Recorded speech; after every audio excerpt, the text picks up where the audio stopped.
Assalomu alaykum va rahmatullohi va barakatuh. Qadrlik fidoyilar ekranniki ko'rganlari. Bugungi Qur'ondan nazar programmamizning 71-sonida Islom zodi nima degan cho'ng tema asosida qo'shimcha kichik temalardan madaniyatmi, urf odatmi degan o'xshash temalarda ustoz Kerem Zohir bilan 71-son suhbatimizni elib boramiz. Assalomu alaykum ustoz. Qanday ahvollar, yaxshimi? Va alaykum assalom. Qanday ahvollar aytishim to'g'rimi? Yaxshi. Men izin bersizlar, ruxsat bersizlar, shu qisqacha bir mazmunni Bo'ldi. o'qib ketay. Tamam. Bizningki fidoyilar ekranniki qo'rg'uvchisi Ahmed Fidoyi qarindoshimiz qisqacha programmaning mazmunini shu bo'yicha yozilib biz bir ko'zdan ko'chirib. Islom zodi nima? Medeniyetmi, örf-odatmi, mirasmi, udummi, tumarmi, markmi, yoki bo'lmasa soqoldan salla to'ng'icha, bozordan mozorgacha, qiyofatdan saloyatgacha islom nomi bilan musulmonlik obrazlarimizga o'zlashtirib kelgan nurg'un ishlarga ibodat ve adet noktasından qarab ko'nib ketdik. Neticede ata bovam qilibdikan, boshqalarga qilib etibdi. Demak, qilsa bo'ladi ekan, qilishimiz kerak ekan deganga o'xshash tushuncha bilan maymunlarcha yashab keldik. Yani taqlid bilan demakchi. Endi bo'lsa-mu o'zimiz e'tiqod qilayotgan dini islomning zodi nima ekanligi haqida ozroq vaqtimizni ajratib mazkur programmaga bir diqqat bergaysizlar.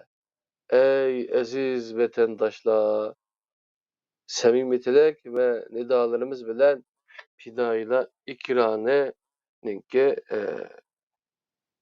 temennisi bu, arzusu qadrli qarindoshlar.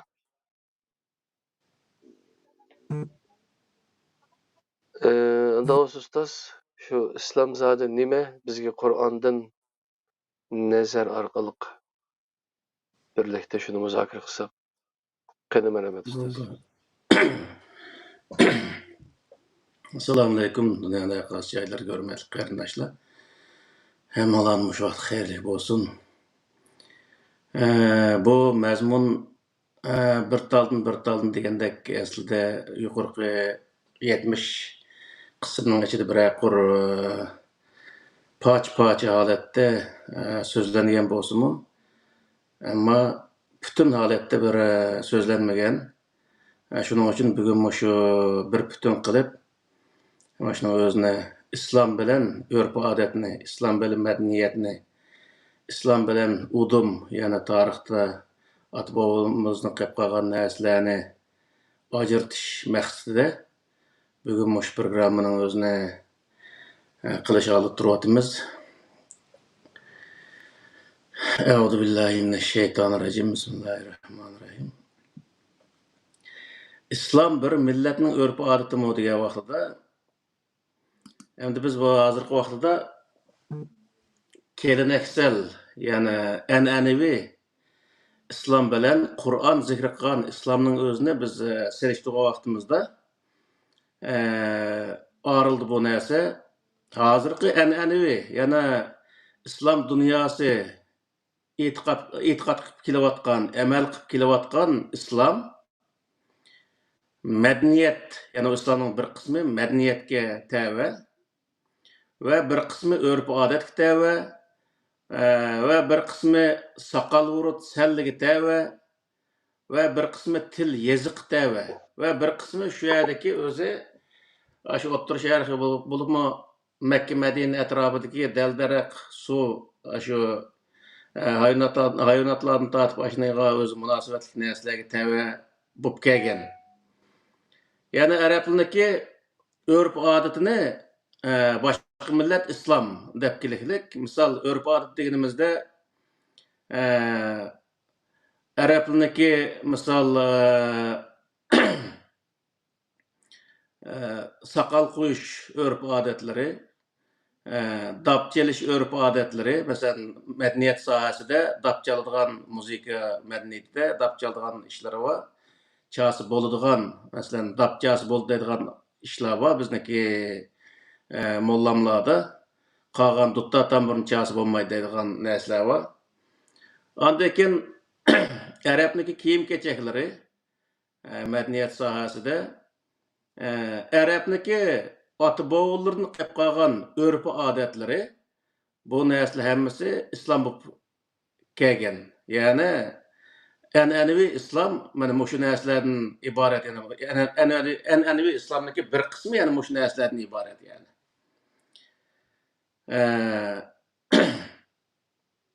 Misol, musiqaga kelgan chog'dami bizniki molla chaqlarimiz dapchasi bo'ladi. Payg'ambar alayhisalom zamonasida Payg'ambar alayhisalom Makkadan Madinaga kelgan chog'da dapchi kutib olgan. Dutta tamburchasi bo'lmaydi deydigan shunday odatlar bor. Hamda bu urf-odat, bu madaniyat sohasidagi narsani haqiqiy islom, ya'ni Qur'ondan iborat, Qur'on o'zi tasvirlagan islom qanday qaraydi degan vaqtida urf-odat, madaniyat sohasiga hech qanday to'sqinlik qilmaydi. Islom dini har qanday millatniki madaniyatiga, urf-odatiga to'sqinlik qilmaydi. Faqat shu urf-odatning ichida insonlarni chiriklashtiradigan, insonlarni havoyi havasga boshlaydigan, yomon yo'lga boshlaydigan shunday narsalarni cheklaydi Qur'on. Masalan, kiyim kiyishga bo'ladi, har qanday bir kiyimni kiyishga bo'ladi. Ammo o kiyimni yop degan Qur'oni Karimda yepishga buyurgan, ya'ni yepish sharti bilan kiyishga bo'ladi. Ya'ni Qur'on mana bundaq o'zi uni tartib soladi endi. U qaysi millatning kiyim bo'lishini qat'iy nazar, ya'ni bizniki hozir nurg'un olimlarimizning oilasidagilar uning ergashuvchilari arablarniki, pokistonliklarniki, turklarning kiyimini islomiy kiyim qilib kiydigan bundaq odat shakllanib ketdi. Masalan, Turkiyadagi bir yerdami arabniki qora kiyimlarini kiyish masalan odatga aylangan. Ammo u hargizmi o'zi Qur'oni Karim unda qora kiyim kiyish yoki arabning kiyimini kiyish degan bir narsani islomdan qilib sanagan emas. Bu yerda qanday qiladi degan vaqtda islom qanday rangdagi kiyimni kiyishdan qat'iy nazar u kiyim shu o'z kiyguvchiniki o'rat degan yerlarning o'zini. Ayol bo'lsa o'ratini va boshqalarniki havasni qo'zg'aydigan yerlarning o'zini yepishni shart qiladi misol. Bu prinsip, bu Qur'ondagi kiyim sohasiga qo'ygan islomniki prinsipi. Ash prinsip ichida kaysa u qaysi millatniki kiyim, masalan Uyg'urlar o'zimizniki Uyg'urlarning kiyimi bilan shu Qur'oni Karim yepishga buyurgan yerni yepish sharti bilan kaysak, bu nima degan bo'ldi desa, islomga o'zi bo'ysungan holat, ya'ni islomga amal qilgan holatda kiyim kiyganlik ko'p hisoblanadiganligining o'zini bildiradi degan gap. Misol biz vatandagi vaqtida tungallarni ko'ratdik. Tungallarning xotinlari odatda lechak degan bir narsa bor, lechak chigidi. Undan keyin shu koptini kiydi. Koptining o'zi sal o'zi yampashni azroq yapqida, qipazallar azroq uzroq kiydi. Undan keyin o'zi ishdan kiydi. Odat yopkim kiymaydi. Ashundaq o'zi kiyindi. Bularniki kiyim kiyim madaniyati ashundaqkan ham ash kiyim bilan Alloh taolo Qur'oni Karimda yeping degan yerning o'zini ash kiyim bilan yepiqliq. U kiyim o'zining tug'an turqidan uniki tungan musulmonlar ekanligining o'zini ifodalaydi. Ya'ni tunganlarning ichidan musulmon bo'lganlar yoki bo'lmaydi Xitoyning ichidan musulmon bo'lgan Xitoylar degan o'zi nimada o'zi bir uqumni berdi, bir ishorat berdi yani. Xuddi shunga o'xshash bizniki degan vaqtda bizniki ayollarimiz masalan atlas ko'ylak o'xshash narsalarni kiydi. U kiyim bilan Alloh taolo yop degan ya'ni yepish sharti bilan kiysa, shu Alloh taolo kiyimi bo'lgan, kiyim kiyishga bo'lgan prinsipga amal qilgan bo'ladi. U bizniki atlas ko'ylakni kiyib turib, o ayollarimiz Alloh taolo yop degan yani yapgan bo'lsa, yep ash kiyim kiygan bo'lsa, uniki kiyimidan to'nib oldiki, u Uyg'ur musulmonlar ekan u deganni bildirdi. Yani bunun nima degan bo'ldi desa, har millat o'ziniki milliy kiyimi orqali Alloh taolo yop degan yani yapgan bo'lsa, u Alloh taolo farz qilgan farzning o'zini ado qilgan bo'ldi degan gap. Yani bu Kur'an nima degan bo'ldi shu vaqt desa, Qur'oni Karim hozirgi o'zi an'anaviy dinning o'zida bu islom urf odat islomga aylanib qolgan, ammo Qur'oni Karim ko'rsatgan Qur'oni Karimdagi islomchi degan vaqtda Qur'oni Karim urf odatni o'z islom deb sanmaydi. Urf odatga qo'ygan shartlarning o'zini, prinsiplarni islom deb sanaydi yani. Qur'oni Karim bir o'zi nima o'xshash, nizomnoma bir insoniyatga bergan bir nizomnoma bo'lg'ashqa, buning ichida faqat prinsip asos qilindi. Ya'ni kiyim kiyishga, erlar qanday kiyim kiydi, masalan, erlar narini yepish kerak, ayollar qayani yepish kerak misol. Bu Qur'oni Karimda ash belgilangan, erlar masalan o'ratni yepish kerak, ayollar o'ratni yepish kerak va boshqalarning havasini qo'zg'aydigan yerlarni yepish kerak. Bu ikki shart va ayollarga. Shunday bo'lgan vaqtda u islomdagi kiyim kiyish prinsipiga amal qilgan bo'ldi degan gap. Uniki qaysi millat va qaysi o'zi qabildan bo'lishini qatnazar, uniki kiyimi qanday bir millatning kiyim bo'lishini qatnazar, shu Qur'oni Karim yop degan yani yapqanli bo'lsa, u odam islom diniga amal qilgan bo'ldi. Yani islom dinidagi kiyim kiyish prinsipiga amal qilgan bo'ldi degan gap.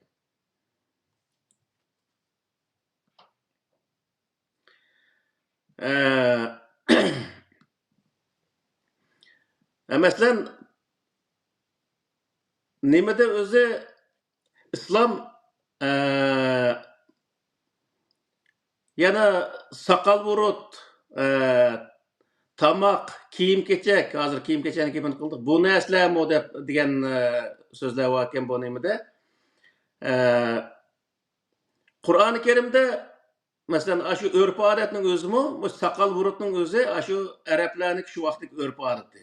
U vaqtda masalan arablar emas, bizning ajdodlarimizniki shu kuchadagi yoki qizildagi mingoyniki nimalar kirsa, hatto Xitoylarning shu vaqtda soqollari bo'lgan misol. Suboydo degan o'zi nima bir kinolar olgan Xitoyning koni kinolari. Ash kinoning o'zidimi shu koni o'zi burun Xitoyning tasvirlagan vaqtida soqolliq shunday Xitoylar chiqdi. U vaqtdagi insonlarning hammasiga shunday o'zi o'rtaq bir soqol qo'yadigan odati bo'lganda. Ammo buning o'zini ham payg'ambar alayhisolamniki soqolni keng qo'ygan burutni nima qisqa qo'ygan degan bir nimasi bor. Uningdan o'zi men soqol qo'yishning o'zi sunnat yoki payg'ambar alayhisolam soqol qo'ygan, uning asosan soqol qo'yishimiz kerak degan shunday o'zi bir so'zlar bor. Buning o'zi hech qanday o'zi bir dinniki prinsiplarga yetmaydi. Yani mana shu vaqtida urf odat bo'lib kelgan narsa shu zamonlarda hamma odam, masalan Karl Marksniki shu vaqtda soqollari bo'lgan, bundan 100 yilga yaqin burun yashagan odamlar, o'sha odamlarning soqollari bo'lgan. O soqolning bo'lishi odamning iymon, e'tiqod yoki musulmon ekanligini ifodalaydigan bir narsa emas. Bu yergi narsa nima degan vaqtda shu vaqtdagi insonlarniki kelgan erlar o'zi qo'yib kelgan bir odat bo'lib kelgan narsa. Uning o'zini Qur'oni Karimda misol ikki odamning soqol to'g'riliq ibora bor. Birisi Musa alayhisolamniki inisi Harun alayhisolamning soqoli haqida bir oyat bor. Musa alayhisolam Harunning soqolini tutib so'rdi degan bir oyat. Yana bir yerda Fir'avnning soqoli chiqdi Qur'onda. Boshqa hech qanday soqol chiqmaydi. Demak, bu yergi narsa nima degan vaqtida u odam agar jamiyat qarta qo'ysa o'zining ishi, qo'ymas o'zining ishi, hech qanday o soqol qo'yish bilan savob bo'ladigan, soqolni elib o'tish bilan gunoh bo'ladigan bunday bir ish yo'q. Ya'ni soqol qo'yish hech narsa emas, ya'ni odat. Mana shu vaqtida bu sunnat va kaza degan hammasi o'zi bekor gap. Payg'ambar alayhisolam soqoli bor deydi. Payg'ambar alayhisolam zamonida Abu Jahil, Abu Lahab, Abu Sufyan hammasi soqoli bo'lgan shu vaqtda. Faqat musulmonlarning saqlılığı, boshqasining saqlılığı yo'q, bundaq ishlar yo'q shu vaqtning o'zida. Masalan, Ubay ibn Sululga o'xshash munofiqlarni saqlayapti. Demak, bu saqal shu Kimisi vaqtdagi erlar hammasi qo'ydigan narsa edi. Hozirgi vaqtda insonlar saqal qo'ymaydi, ko'pinchilari. Bu saqal qo'ymaganning o'zi u odamniki gunohkor bo'lib ketganligidan keyin sunnatni ado qilmaganligi kelib chiqmaydi. Demak, bu yerdagi narsa nima degan vaqtda saqal qo'yish sunnat emas. Hech narsa emas mana shu qavval. Qo'ysa savob bo'ladigan, qo'ymasa gunoh bo'ladigan bir narsa emas. Xolis saqali qo'ysin, sharif xolis qo'ysin. Hozirgi vaqtda nurg'unlama, Yevropaliklar qo'yib oladi saqalning o'zini. Demakki, buning o'zi hech qanday bir narsa ifodalamaydi, ya'ni. mayadaligi payg'ambarning saqalati deb, saqali sharif deb 40 tane bo'loq yo'ga bunuchu. Ayda köge vaqtida içip onu sevgi to'g'izib insonlarni chu hatto shu ko'raman deb ashulaqa qistonchilik bo'lib tasqaladi bir-birini dashab yetib ketganligicha. O darajada hamda shirk narsalar borda hamdachu. To'g'ri, Endi to'g'ri. saqalni ashak aprilgan. Ha, Men ularga shohid bo'ldim to'g'ri. deb qo'ylarim gapni haqida. Uni biz mau Norvegiyaning Bergenda biz yashayotgan vaqtda mushu Petochilniki meshitlik imomi Ramazon imom degan bir kishining o'zi payg'ambar alayhisalom saqli deb bittal bir shishning ichida bir tal tukkan. Ashuni akibtike tutib turdi, hamma odam qarab o'tdi. Nurg'unlar uni suyib ketdi, ayında bir ishlar bo'lgan shu vaqtda. Men bunda qarab qo'yib o'tib ketgandim. Ammo bu yerdagi narsa nima degan vaqtda hattoki payg'ambar alayhissalom bo'lsa-mu, uning o'ziga u qadar Xudoning o'rniga chiqib turib, uning undaq bir muomala qilish butunlay to'g'ri emas. Payg'ambar alayhissalom bizga bir inson, uning bir inson qilgan, ya'ni yaxshi bir inson qilgan muomalani qilish lozim. Ammo undan ortiq uni ulug'iyat darajasiga chiqib turib, bundaq qilishning o'zi butunlay shirk yaradi. Hozir masalan payg'ambar alayhissalomning kiyimlari deymiz, qilishlari deymiz, ashunga o'xshash soqollar deymiz, ashundaq narsalarni ko'rgan vaqtida uning tavob qilib qilishning hammasi nima degan vaqtida u agar ashunga qattiq e'tiqod bilan uni shu o'ziga bir shafoat qiladigan darajada ashundaq bir tushuncha bilan qilgan bo'lsa, u odam shirk keltirgan bo'ladi. Uni qilgan ishining hammasi nolga teng bo'ladigan gap.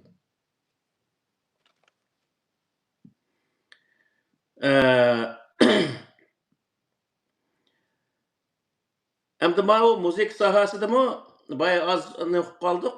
Yani Arapniki shu vaqtida dapchagan bir ishlar bo'lgan. Ammo har millat o'ziniki müzik asboblarining o'zini chelishqi bo'ladi. Faqat bu yer cheklangan narsa nima degan vaqtda muzika chelindigan bu tekstning o'zi bu so'z bo'lganligi uchun buni so'z turkumidan qarab chiqish kerak. Shu vaqtda u yerda aytiladigan naqsha yoki bo'lmaydi she'rning o'zi buning ichida g'iybat shikoyat bormi? Birsiga bo'xton chaplash bormi? Birsiga haqorat qilish bormi? Bizni ulug'iyat darajasiga chiqadigan o'zi madiylash bormi? Shundaq narsalarga diqqat qilish lozim. Agar u she'r u naqshning ichida masalan bizning shunda go'zal naqshalarimiz bor. Ota-onaga hurmat qilish, vatan millat uchun xizmat qilish, yaxshi ish qilish, yaxshi odam bo'lish, bilimli odam bo'lish, bilim ishqida deydigandek shunday go'zal naqshlar bor. Endi yaxshi mazmundagi naqshlar bo'lsa, bu naqshlar hech bir zaman harom bo'lmaydi. Uningga o'zi muzik chelish ham harom bo'lmaydi. Ammo u yerda shahvoniy naqshlar bo'lsa yoki insonlarni yomon yo'lga yetaklaydigan naqshlar bo'lsa yoki vahshiylikka da'vat qiladigan naqshlar bo'lsa yoki bo'lmaydi aroq ichishga o'xshash shunday qalaymaqan narsalarga da'vat qiladigan targ'ib qiladigan naqshlar bo'lsa, ya'ni yig'ib aytgan vaqtda yomon ishlarga targ'ib qiladigan yaxshi ishlarning o'zini sökadigan bundaq naqshlar bo'lsa, bundaq naqshlar harom bo'ladi. Uning o'zi harom deganimiz cheklangan bo'ldi. Qur'oni Karim cheklangan bo'ldi. Cheklangan naqsh bo'ldi. Ammo uning o'zi muzik chelishning o'zimi butunlay cheklandi Qur'oni Karimda. Uni aytish, u naqshning o'zini, uni tingshash, va u naqshiga muzika chelish butunlay o'zi Qur'oni Karim cheklagan bo'ldi. Buni qilish jinoyat hisoblanadi Qur'onda. Ya'ni Qur'on mana shu vaqtda har qanday bir ishlikni, har qanday bir o'zi mayli madaniyat bo'lsin, mayli urf-odat bo'lsin, mayli o'zi har qanday bir ishning o'zini to'g'ri qilishni, yaxshi bir yo'lga qarta qilishning o'zini tashabbus qildi. Uning uchun har narsaniki Qur'onda bor, har narsaniki ikki taraf bo'ladi. Yaxshi yomon taraf. Masalan, inson bu yaxshi qila oladigan, yomon ish qila oladigan bir maxluq. Alloh taolo ashar cheklagan narsani bu degan vaqtda yomon ish qilish tarafini o'zini cheklaydi.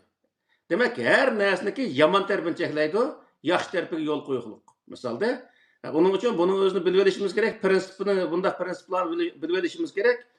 Çünkü hamma ishning o'zida uniki yaxshi tarafi bo'lsa, uning o'zini qilsak bo'laveradi.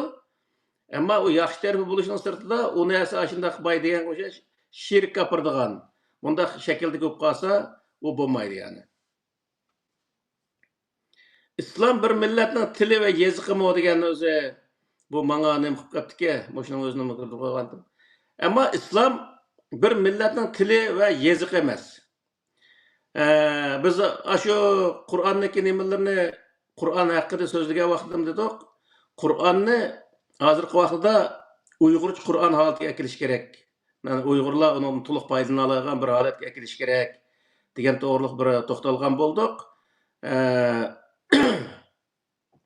Yani Qur'oni Karimdagi arabcha bo'lgan Qur'oni Karimdagi mazmunini tarjim qilish orqali, mazmunini o'zi yezib chiqish orqali Uyg'urcha, Uyg'urlar uni to'liq bir manfaatini oladigan bir holatga kelish bu nihoyatda muhim. Bizniki mana bu O'rta Osiyoda bir 6-7 yil turish jarayonida ko'rgan bir ishlarim bor. Bizniki shu cho'nglardan o'sha yangi hayot deydigan, misol ayndaq bizniki ko'ni yoziqda, ya'ni ko'ni Uyg'ur, bizniki Uyg'ur yozig'imizda yozilgan ayndaq gazet jurnalining o'zini hech narsaga ishlatmay shu 1 metr olib ketkish aniq yig'ib qo'ygan yani ko'rgandim. Nima ish qilib qo'ysil desam, bu arabcha yozig'ga uning uchun deb shundaq yig'ib qo'yibdi. Demak, bu yerdagi narsa nima degan vaqtida u Qur'oni Karimga e'tiqod qilishning sirtida arablarniki yozig'imi, arabning yozig'ining o'zini bir din qatorida hisoblaydigan, uniki tilnimi, u nima deyotdi, annani deyotamdi, voy yapti, aymat deyotamdi, uning hech qanday o'z nima yo'q. Uniki o'zi ma'nosini tushungan narsa yo'q. Berib shu arab so'zlarni qo'ysa, yomon gapni qilatamdi, yaxshi gapni qilatamdi, uning gapimi o'zi din bo'lib qolgan bundaq ishlar buluqliq. Demak, bu yerdagi narsa bu emas. Qur'oni Karimda so'zlagan vaqtda yaxshi so'zlash, o so'zning o'zi bir odamniki so'zi u odamniki qandoq odam ekanligini ifodalaydigan narsa. Onun uchun tilini güzel buluş, insonlarga güzel holatda so'zlash, güzel narsalarni so'zlash bu Qur'oni Karim yo'l qo'ygan narsa. Shuning uchun o tilni kim usquni yo'q degan bir gap bor bizda, yomon gapmi chiqadi, yaxshi gapmi chiqadi. Bu yerda Alloh taolo yomon gap chiqish tarafining o'zini cheklaydi, yaxshi gap qilish tarafining o'zini yo'l qo'yishliq. Shuning uchun bu yerda arabniki yezig'i bo'lsinmi, tili bo'lsinmi, har qanday bir kitob bo'lsa, o kitobning ichidagi to'g'ri narsa to'g'ri bo'ladi, xato narsa xato bo'ldi. Arabcha yozilgan bo'lsin, nemischa yozilgan bo'lishidan qat'iy nazar, uniki o'zi ichidagi narsaniki to'g'ri xatolik ahamiyat berish kerak. Asla uniki arabcha yozilib qolganligiga ahamiyat bermaslik kerak.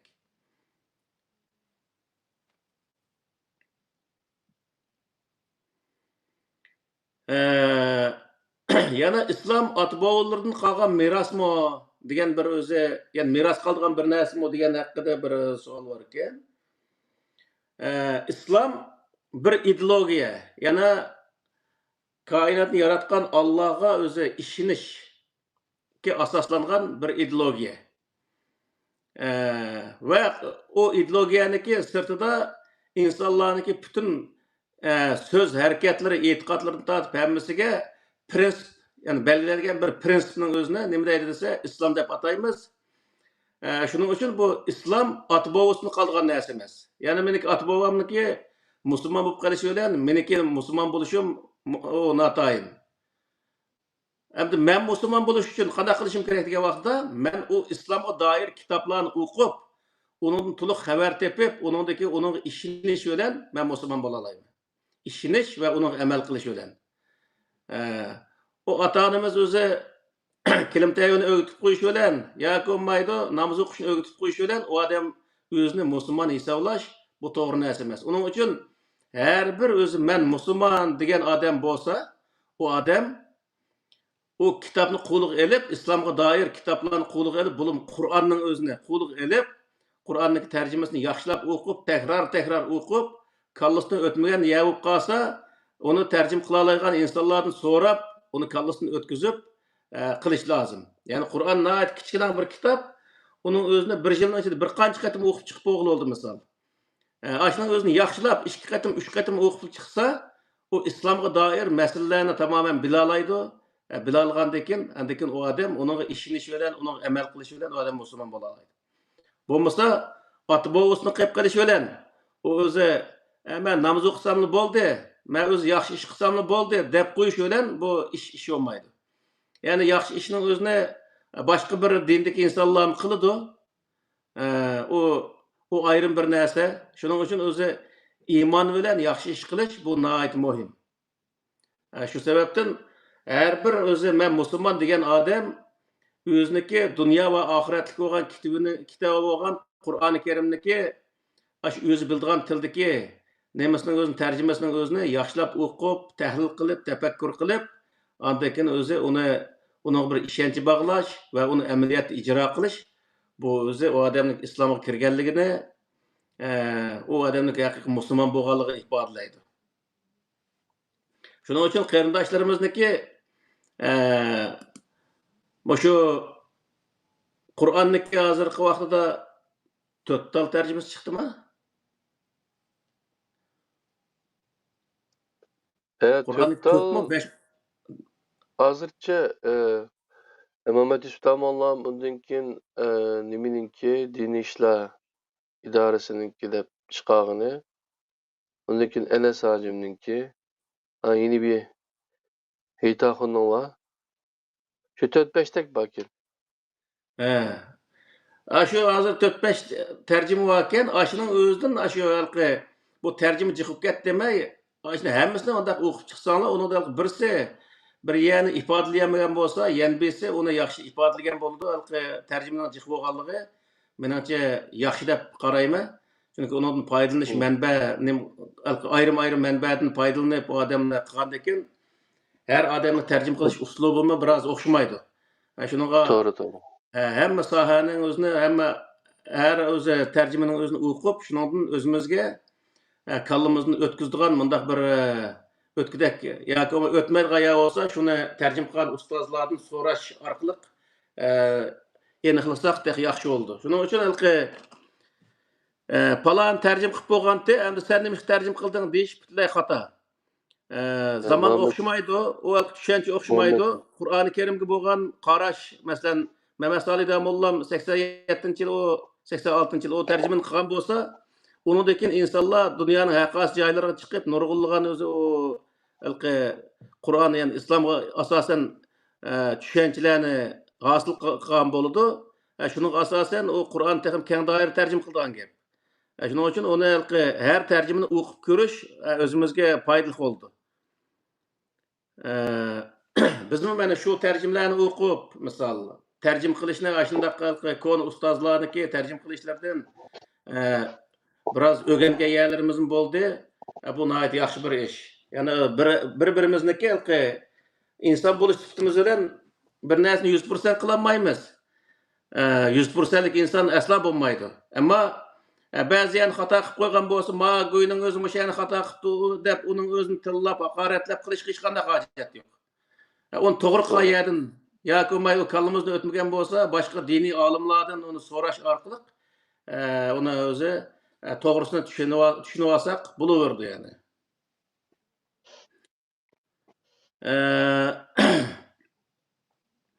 Yani demek yo'g'imiz bu yerda ota bobomizdan meros qoladigan narsa emas islom. Har bir inson o'zi o'ngchi-boshqa kallasini ishiltib, tafakkur qilib, o Qur'onni o'qib, uningdan keyin o'zi bu to'g'ri ekan deb uning ishongandan keyin u Onu əməl qılğandan keyin əməliyyatda ondan keyin o adam musulmon bo'lgan gap.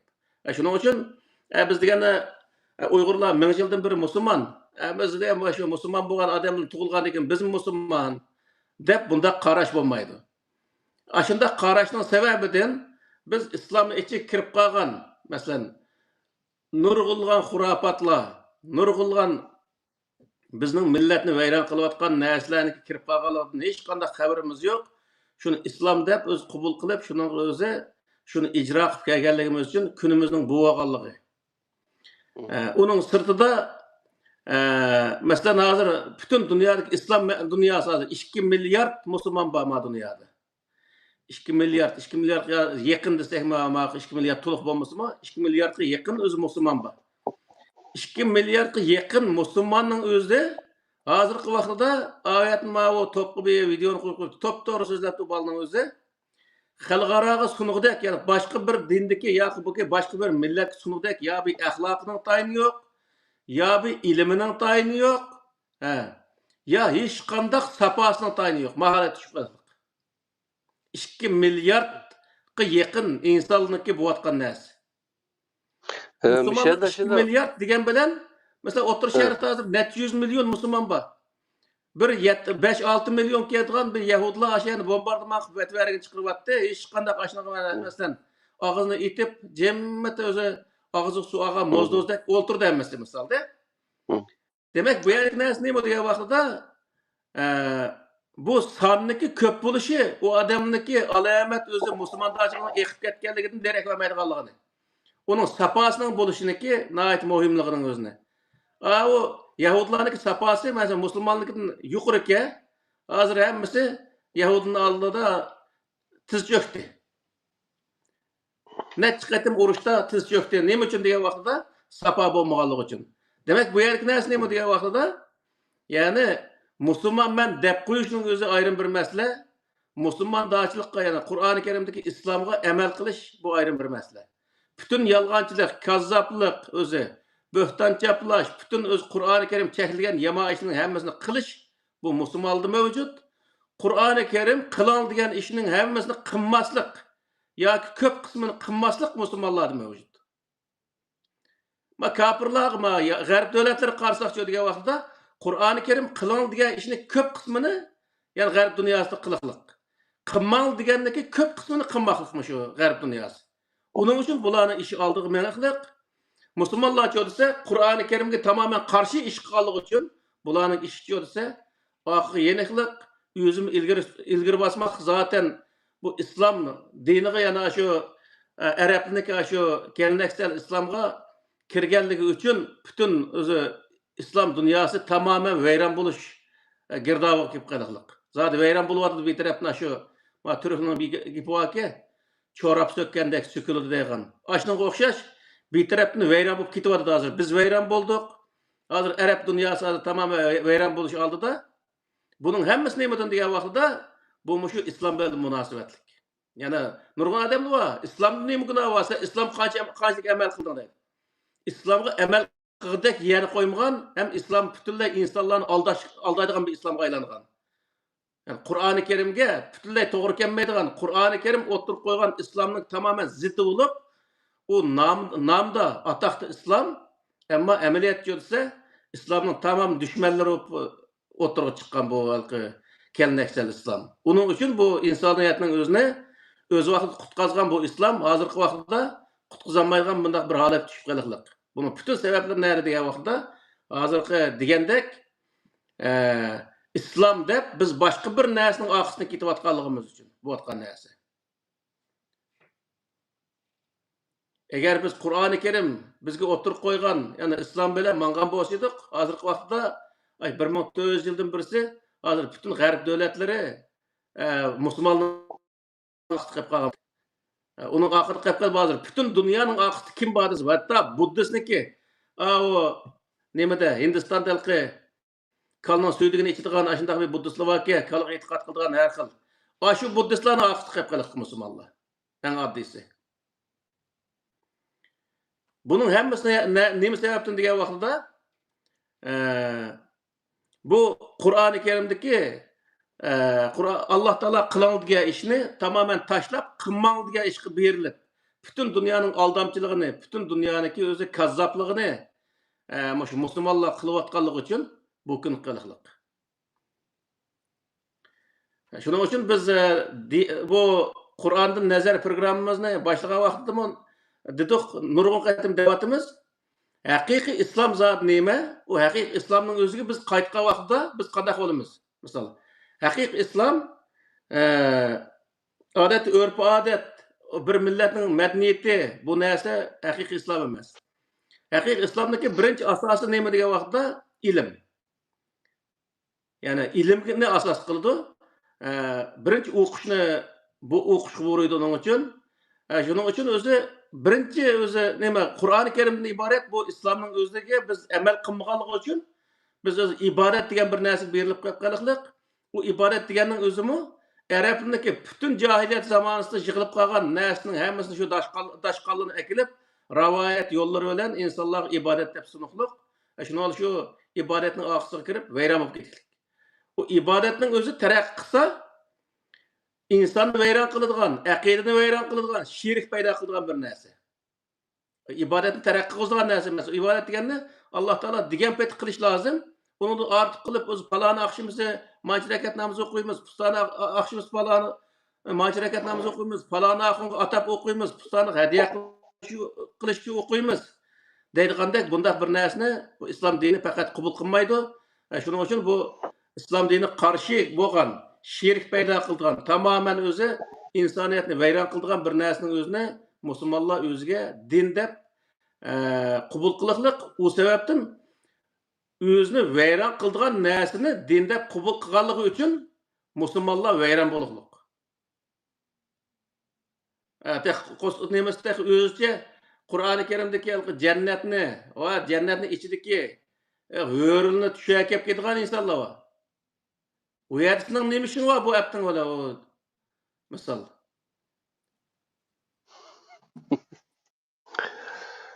U yerga hozirgi zamondagi bu musulmonlar u yerga kirsa, u yerga u boshqa insonlarni kirgizib kelmaydi. Unda yerga kirishning nima ishi bor? Bu hozirgi musulmonlarning o'zi unda yerga kirsa, u yerda shu jadaldan boshqa narsa yo'q degan gap.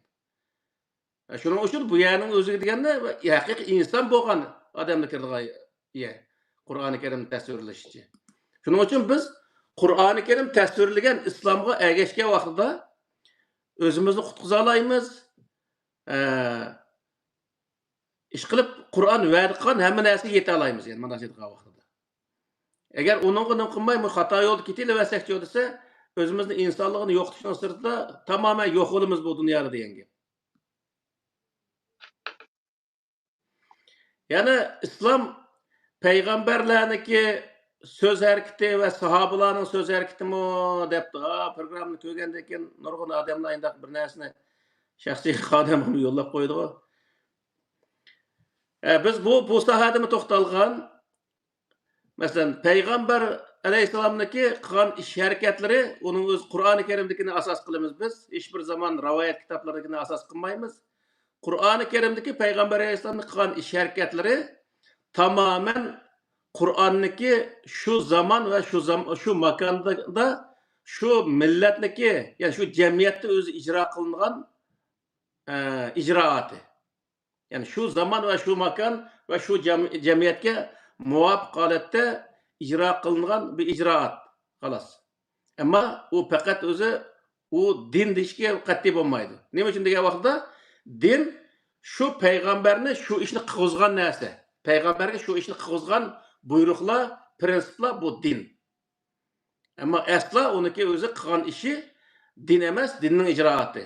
Masalan, Qur'oni Karimda 25 payg'ambar zikr qilindi. O peygamberlik bir kısım sahabelerine zikr kılındı. Onun karşısındaki insanlar zikr kılındı.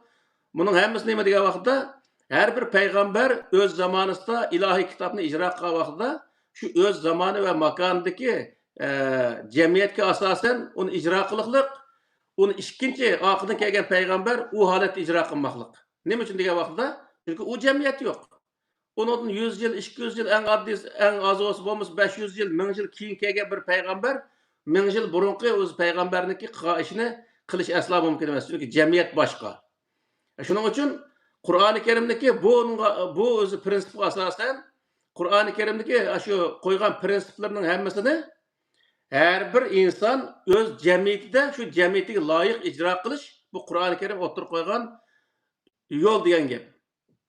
Buning qarta Qur'ondami la yukallifullohu nafsan illa vus'aha degan oyatlar var misol. U nima degan vaqtda har inson o'ziniki shu sharoitda o'ziniki toqat yetgan shart bilan uni ijro qiladigan gap.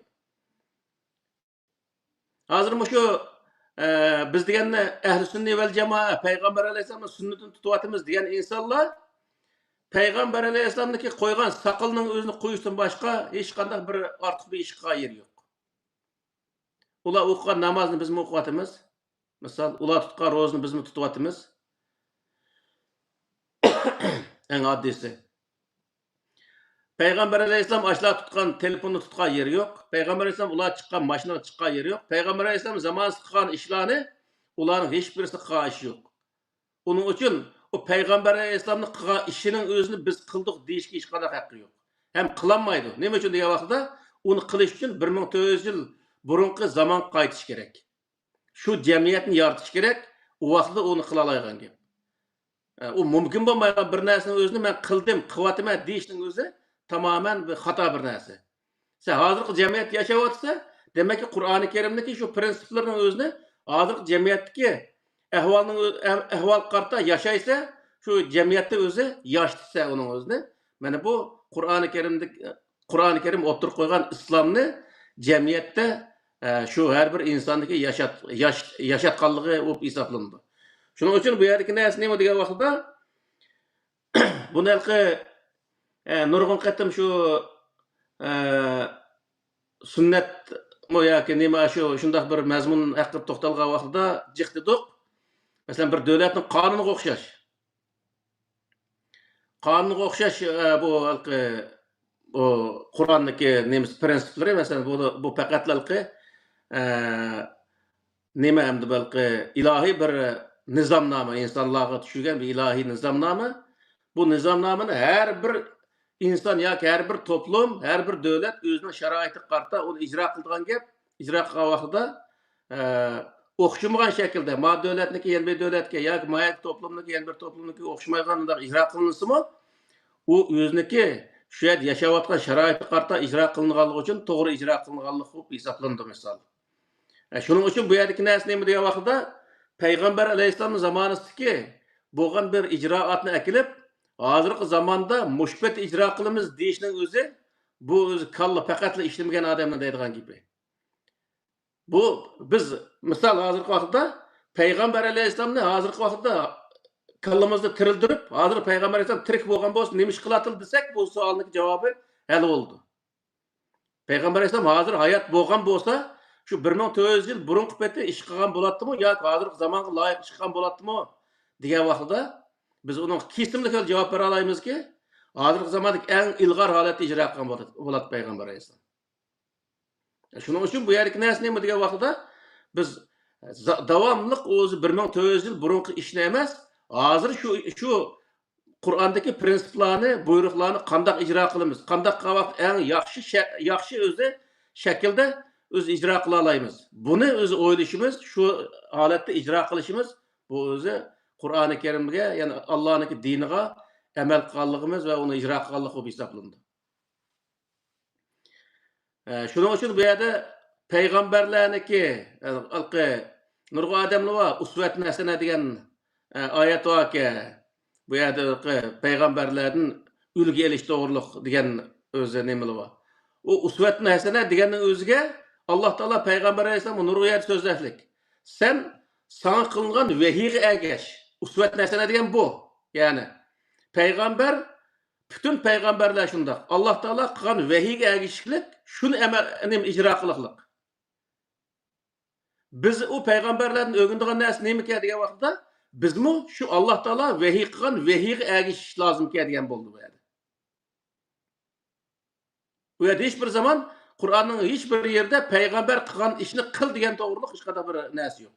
Chunki payg'ambar u Alloh emas. Uning uchun u payg'ambar Allohniki buyruqlarini shu o'zining zamoni va makonida shuni loyiq holatda ijro qilgan bo'lsa, payg'ambar shu o'zining zamonidagi ilg'or shu zamonga loyiq ijro qilganligini biz ko'chirib o'zimizga kelgan vaqtda bizmi o'zimizning zamon va makonimizda uni eng ilg'or holatda ijro qilsak payg'ambarga o'zi payg'ambarni o'zimizga ulgu qilganlik shu yerdan kelib chiqadi degan gap. Bu illoki payg'ambar alayhissalom shu chaponni shu zamon chaponni kelgan bo'lsa sen shu zamondagi chaponni tep kiysa payg'ambar alayhissalom o'zi to'g'ini mingan bo'lsa sen shuni minisa degan bundoq bir narsa chiqmaydi bu yerda.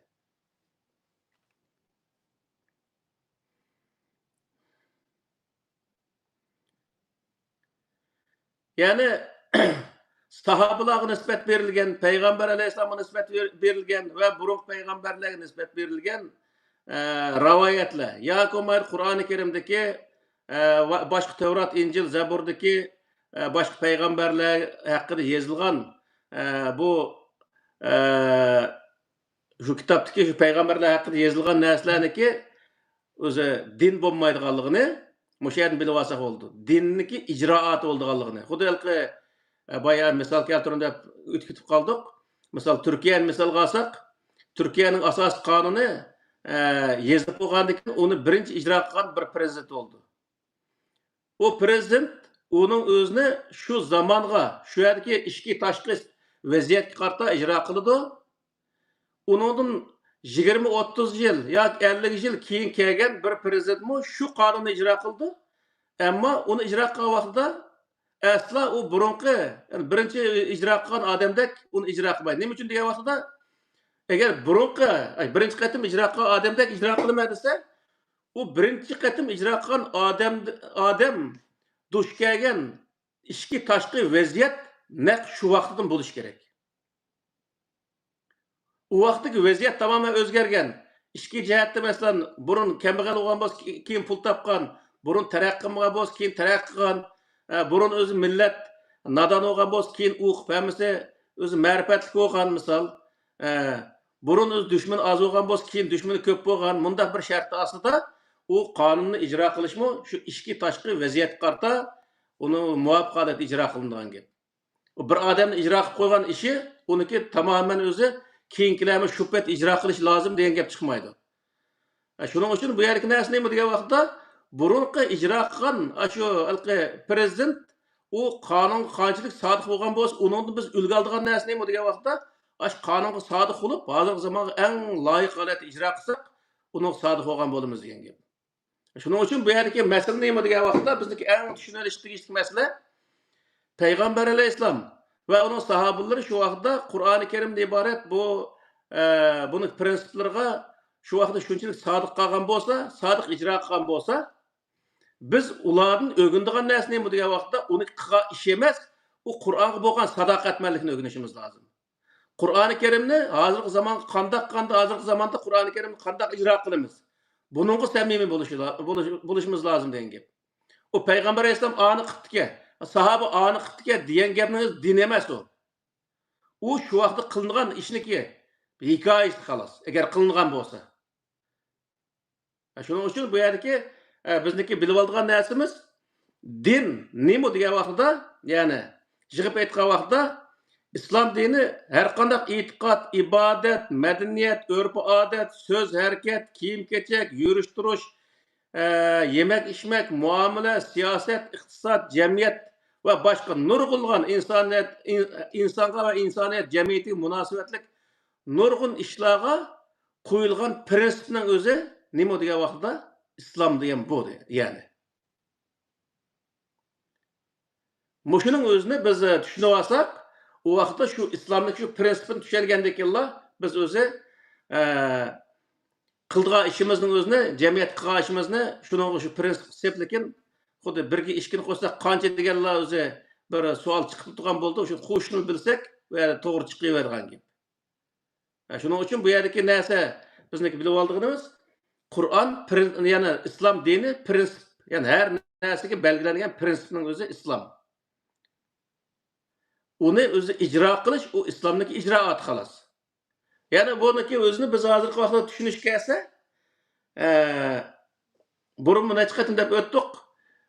Bu bir ideologiya, misol unda sen nurg'adamning qilida, masalan, demokratiya deymiz. sosyalizm deymiz, kapitalizm deymiz, modernizm deymiz, laiklik deymiz. Muşuna qoş ideologiyaning o'zini bir nizomnomining o'zini ko'rsatdi. Masalan, Turkiya hukumati laik bir davlat. U vaqtda bu qanday qilib degan vaqtda butun o'zi qonun prinsiplarining o'zini shu laiklikdan iborat shu o'zi nimaga nizomnomiga asosan tuzib chiqdi.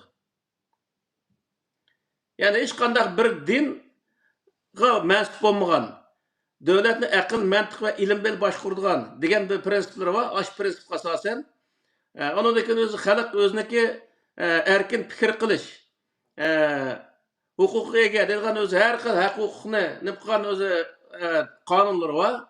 Jinoiy ishlar qonunlari bor. Misol jinoyatni bekitish qonunlari bor. Shunday qonunlarning hammasining o'zini shu laik degan shu nima qarta, shu nizomnoma qarta uning o'zini tuzab chiqadigan gap. Tuzab chiqqandan keyin uning o'zini ijro qilgan vaqtida andan keyin o'zi shu prinsipga asosan, masalan, Turkiya hukumatiniki shu sotni bor deydi, men u sotga kirib boqmagandan keyin bu yerda din so'zlanmaydi demdi, shunday bir narsa bor degan gapni anlagandim, rasmiy yolg'on bilmaymiz.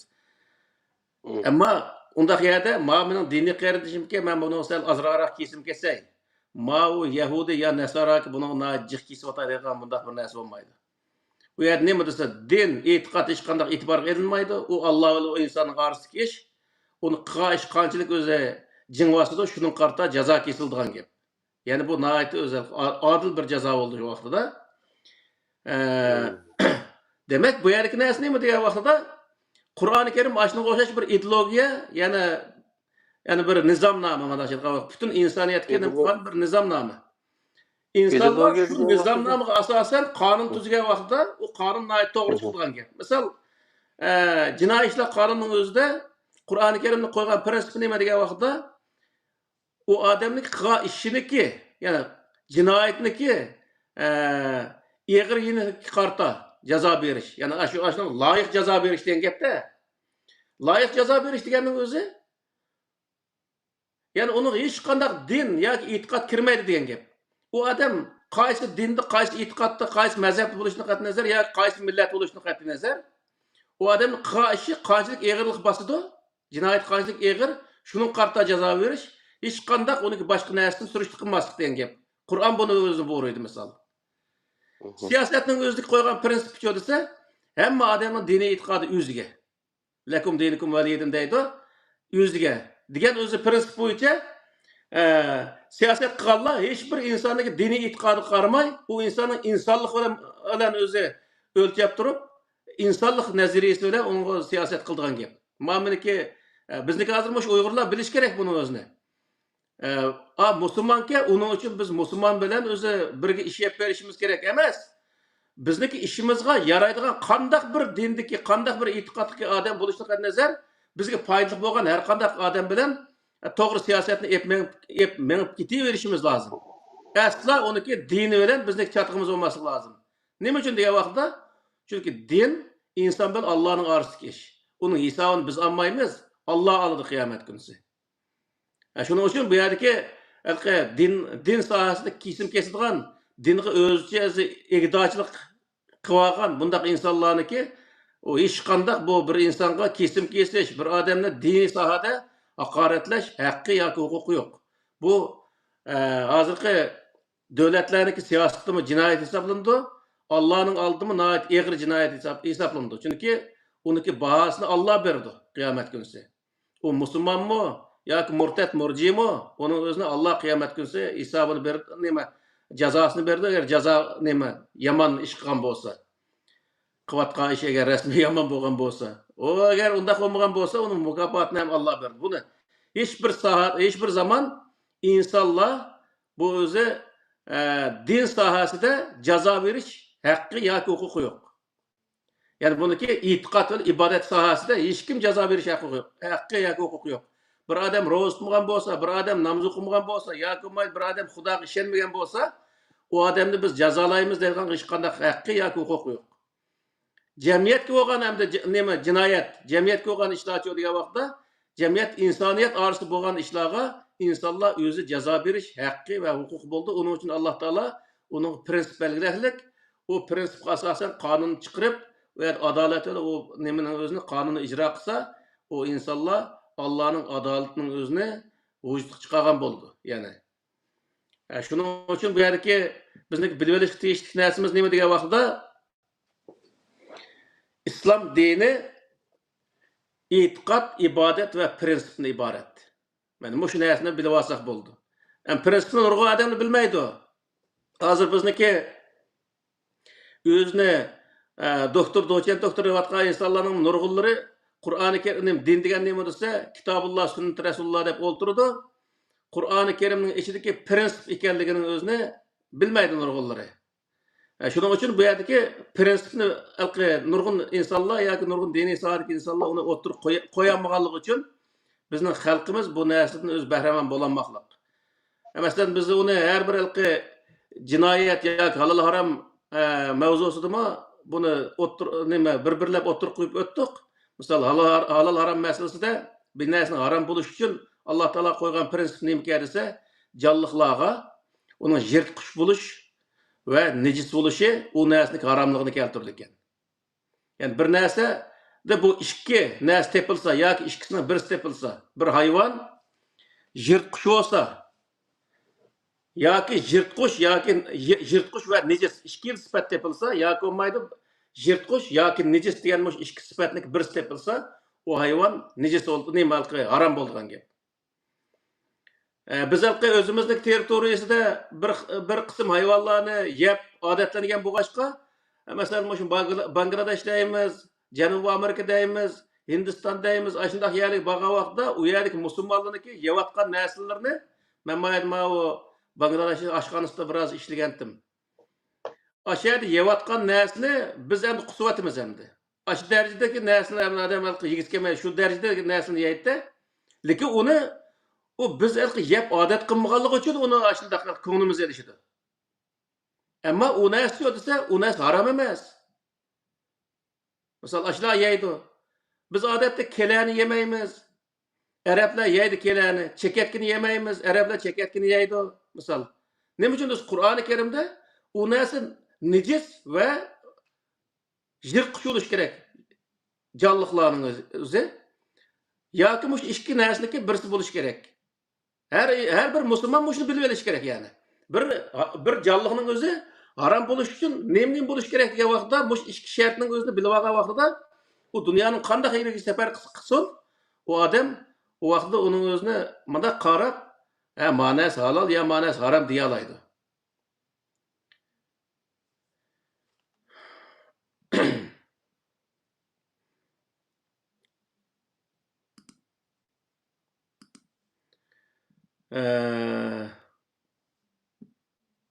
Mesela iqtisodda bir davlat o'ziniki nimasiga, yani davlatga iqtisod yig'ish kelib qolsa, nimaga asoslangan vaqtda Alloh taolo Qur'oni Karimda qo'ygan prinsip nima? Ehtiyoj qarta yig'ish. Nayt o'ng'ay bir gap, bir jumla so'z. Ehtiyoj qarta yig'ish. Buning o'zini Qur'oni Karim bunday prinsipni qo'ygan. Yani davlat o'ziniki bir yillik iqtisodiy chiqimining o'zini xomchot qilib, iqtisodshunoslar qilgandan keyin xalqqa uni boj deb o'tirib qo'ydi. Davlatning o'zining tijorati bo'ldi, xalqaroda yoki xalqaro sotilgan narsalar bo'ldi. Uning sirtida andan keyin to'shmagan yerlarning o'zini xalqdan bojni yig'ish orqali to'shtirib, u yerda ehtiyojga kerak, ehtiyojga yetgidek mablag'ning o'zini to'shtirib, u yer davlatning ichi va sirtidagi chiqim qildigan yerlarga chiqim qildigan gap. Qur'oni Karim mana shunday prinsiplarni o'tirib qo'ygan. Haddi hisobsiz yig'ilishning o'zi insonlarga zulm paydo qilgan bo'lg'achqa, shu u yerda ehtiyoj qarta yig'ish deganning o'zini o'tirib qo'ygan, ehtiyojni sirt yig'ishning o'zi xalqqa zulm paydo qiladi. Xalq zulm paydo qilgandan keyin xalq o'z davlatdan ayrildi. Shu vaqtda davlat bilan hokimiyat bilan xalqning o'rtasida surkinish paydo bo'lib, davlat vayron bo'lgan gap. Shuning uchun davlat vayron bo'lmasligi uchun xalqni noit e'tiborga olish kerak. Xalqni ezish, zulm qilish degan narsani buni o'zi qat'iy qilmaslik kerak. Xalq ko'tara oladigan ishlarni qilish kerak. Onun uchun Alloh taolo bu yerda noit muvofiq holatda uni ehtiyoj qarta yig'ish deganning o'zini o'tirib qo'ygan. Ya'ni uning qarta berilgan o'rinning o'zini Qur'onda nima bayon qiliqliq. Yani ihtiyaç qarta insanlar devletke baş tapşırgandan keyin devletning ustidagi vazifani Alloh taolo aniq bayon qilgan. Yani devlet insanlarga, yani xalqqa vazifani tapşırgandan keyin o vazifani xalq samimiylikda o'rindigandan keyin devlet uni qanday qilish kerak degan vaqtda ve salli alayhim inne salateke sekanun degan ibora var edi. Sen ularga yordam qilishing kerak. Yani hokimiyat devlet yordam qilish kerak. Yani devlet hokimiyat nimaga? Fuqarolik yordam qilish kerak. Buning uchun bu nima degan bo'ldi desa, birinchidan yordam qilish tegishli insonlar bo'ldi uning ichida. Masalan, qiyirlar bo'ldi, ushoq bolalar bo'ldi, yetim yesirlar bo'ldi. Bundaq o'zi o'rinlarga yordam qilgan gap. Ikkinchi so'zi sakanun. Sakanun deganning o'zi xotirjamlikka erishtirish millatning o'zini. Bu yerda pul mollarning o'zi garantiyaga olish kerak. Xalqning pul molini o'zi ziyonga uchrashini saqlab berish kerak. Hayoti va huquqiniki daxl tarziga uchrashini o'zi saqlash kerak. Hukumatning ustiga tushirgan narsa bu. Qur'oni Karim bu prinsipni o'zini o'tirib qo'ygan. Shuning uchun bu yerlik narsa nima desa, har sohada masalan davlat qurgan taqdirda davlatniki xalq bilan hokimiyat o'tirisidagi munosabatni tortib hammani Alloh taolo nihoyat aniq o'tirib qo'ygan. Jiq millat, jiq diniga e'tiqod qilgan bir davlat bo'lib qolsa, masalan Angliya shundoq. Angliyada hozir o bu dinniki soni qanchalik bu yerda bilolmaydi, necha yuz xil din var deyman. Shundoq nurg'un dinga e'tiqod qilgan insonlar va yani nurg'unlagan millatlar va bularga nurg'un yani besib olgan bir millat o'g'ashqa shu odamni eslik kelmaydigan shundoq millatlar yashaydigan yer bu. Mushuncha olan millat bu yerda nima uchun bundoq inoq yashay oladi degan vaqtda davlat uningga hammasiga o'xshash o'zi qaroqliq va jinoyat o'tkazgan vaqtida mau oqga, ma qorga deb qaraga eg'ir oqqa undoq yenik kesmasdan qilgan shu o'tkazgan jinoyatiga loyiq jazo kesganligi uchun bu yerda adolat bo'lganligi uchun bu insonlar masalan oq bo'lsin, qora bo'lsin, har xil millat bo'lsinmi, shular inoq yashaydigan bir holat shakllanadi. Yani bir o'zi millat, yani bir ikkinchi bir millatniki diniy e'tiqodiga hujum qiladigan bunday ishlar yo'q. Men uni bir nimada bir suhbatda dedi qashni o'zini. Mushu Londondagi mushu janub tarafida bir yerga bordik bekunlarda hozir ne uniki ismida ketib qolibdi. Borsak yo'lniki qirida, cho'ng yo'lning qirida bir jami turdi. Jamiga kirib namozni o'qib chiqdik. Uni yendilar. Orliqda bir 5 metr kela ya 10 metr kela orliq var. Yendilar o'zi nima? Chirkov turdi. Uning yendi yana tapınaq turdi ma Yahudilarniki. Uning yendi yana ma Hindistonniki kaloch o'qindiganlar va o'sha ashundaqlarniki ibodatxonalar va endi nurg'un o'zi 3-4 xil ibodatxona turdi o'sha yerda. 4-5 xil degandek. Men shu vaqtda nima degan go'zal manzara degandim-chi buni. Men o'sha yerda hammasi ibodatxona qilib, bir mashinaga bir qancha odam kelib, bir mashinaga chiqib kelib, birisi jamiga kiryapti, birisi o nima kirib ketyapti. Biz yashayamkudi bo'lgandik. Birisi o chirkovga tapınaqning besida kirib ketyapti. U yerga kirib chiqib, namozni o'qiydi, o'zini ibodatini qilib chiqqandan keyin, ya'ni o'zlarining ishiga yana shu bir mashinada ketyapti-da. Alloh taolo buni iroda qiladi. Yani insonlar har xil rangda bo'lsin, har xil e'tiqodda bo'lsin, u yerda bir-birisining e'tiqodiga aralashmasdan inoq yashashni o'zini maqsad qildi degan. Onun uchun Qur'oni Karimda diniga ishonmaslik insonning ixtiyori. Yani Alloh taolo eng cho'ng ixtiyorlikdan ishkini bergan insonga, erkinlikdan. Biri e'tiqod erkinlik, yana bir so'z erkinligi.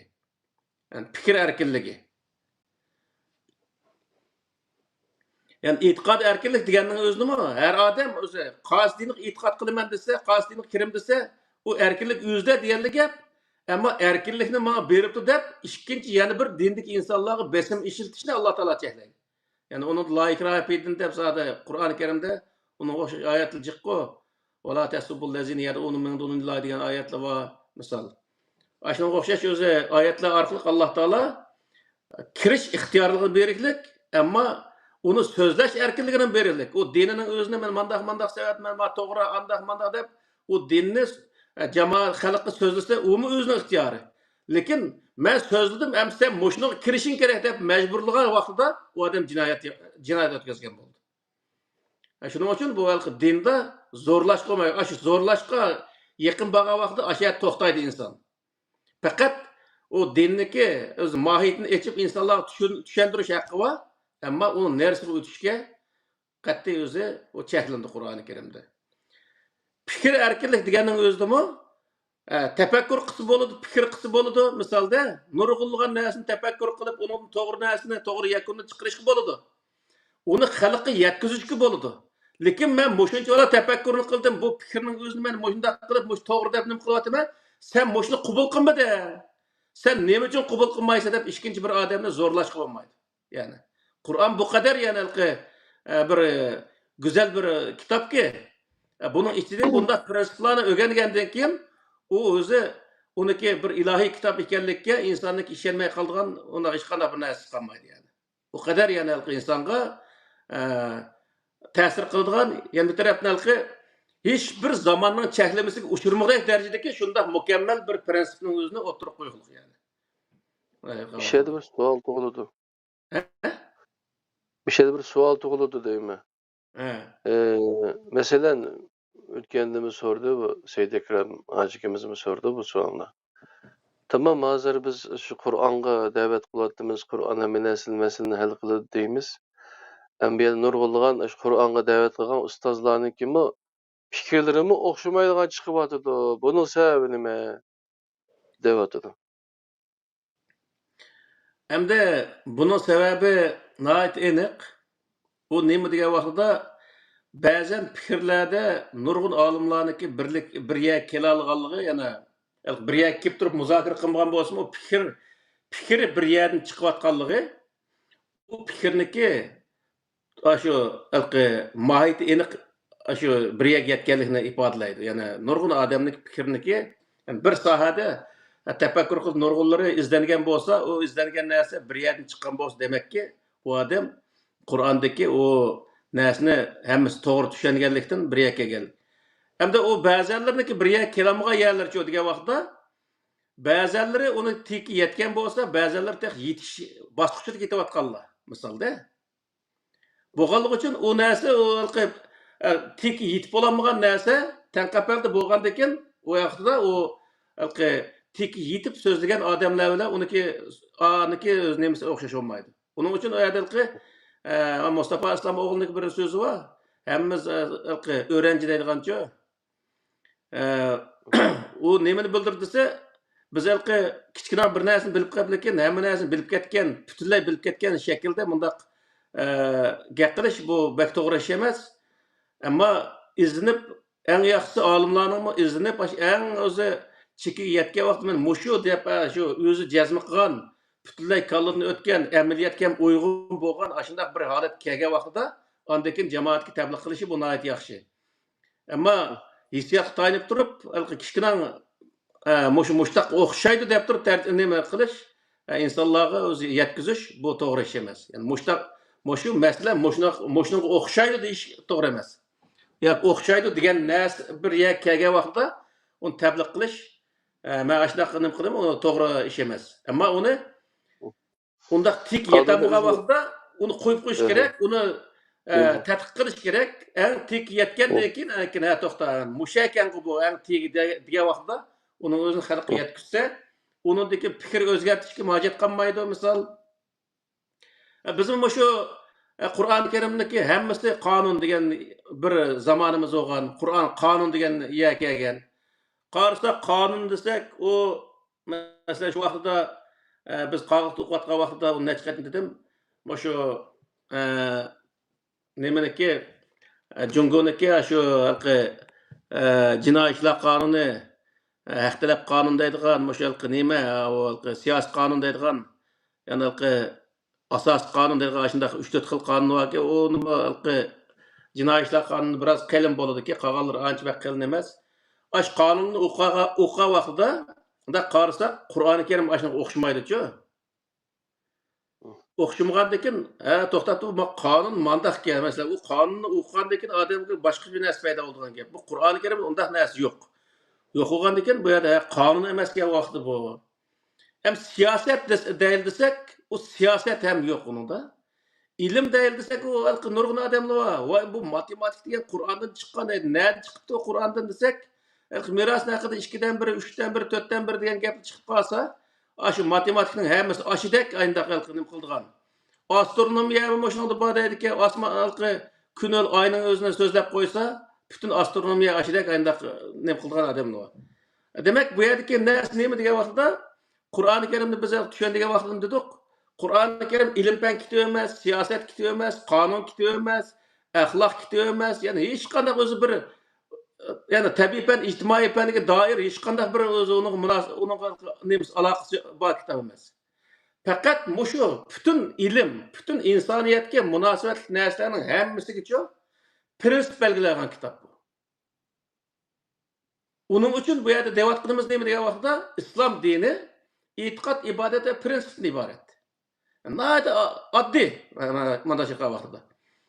Çünkü Kur'an-ı Kerim'de her narsa koygan prensipin özünü kögül oldu. Mesela cinayi işlerin özünü, cinayi işler kanunu tuzgan vaqtda mı? O halkı her qanday bir millet oluşunu qat'i nazar, dinga itiqad qilgan inson bo'lishni qat'i nazar, u yerdagi narsa faqatla jinoiy ishlar qonun tuzgan vaqtda o'tkazgan jinoyatiga loyiq jazo berish lozim degan prinsipni tutgan gap. Shu vaqtda bu yerda dinchilik kelib chiqmaydi, millatchilik kelib chiqmaydi, hamma narsa loyiq deb manildigan gap. Yani mush prinsip bo'yicha u nima jinoiy ishlar qonunni o'zini tuzgandan keyin u odil bir qonun bo'lib chiqadigan gap. Siyasi qonun tuzgan vaqtdami, masalan, tashqi siyosatda hech qanday o'zi bir adolat va hokazo degan gap yo'q. Faqat davlatning manfaati asos qilingan gap. Ichki siyosatda adolat bilan o'zi barobarlik asos qilindi misol. Qur'oni Karim zodi uni o'chiq deylik.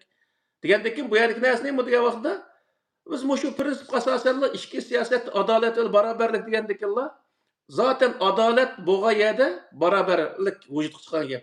Barobarlik adolatniki o'tirib chiqqan natijasi bo'lib chiqadi bu yerda. Men mush prinsip asosan o ichki siyosatni yapmagandan keyin har qanday bir davlatniki reis bo'lishini qat'iy nazar hamma fuqaroga qaysi din, qaysi mazhab, qaysi millat bo'lishini qat'iy nazar hammasi o'xshash siyosatni yapmagandan keyin u millat unga qarshi chiqmaydigan gap. Chunki adolat bor u yerda. Hammasiga barobar qarash bor. Unda bo'lgandan keyin o'zi u yerda masala chiqmaydigan gap. Xitoyga o'xshash bir millatni ezib, yana bir millatni anda qilgandan keyin u yerda barobarlik, barobarsizlik, tengsizlik o'tirib chiqqandan keyin u vaqtda zulmga uchragan millat uning qarshi chiqadigan gap bu vaqtda.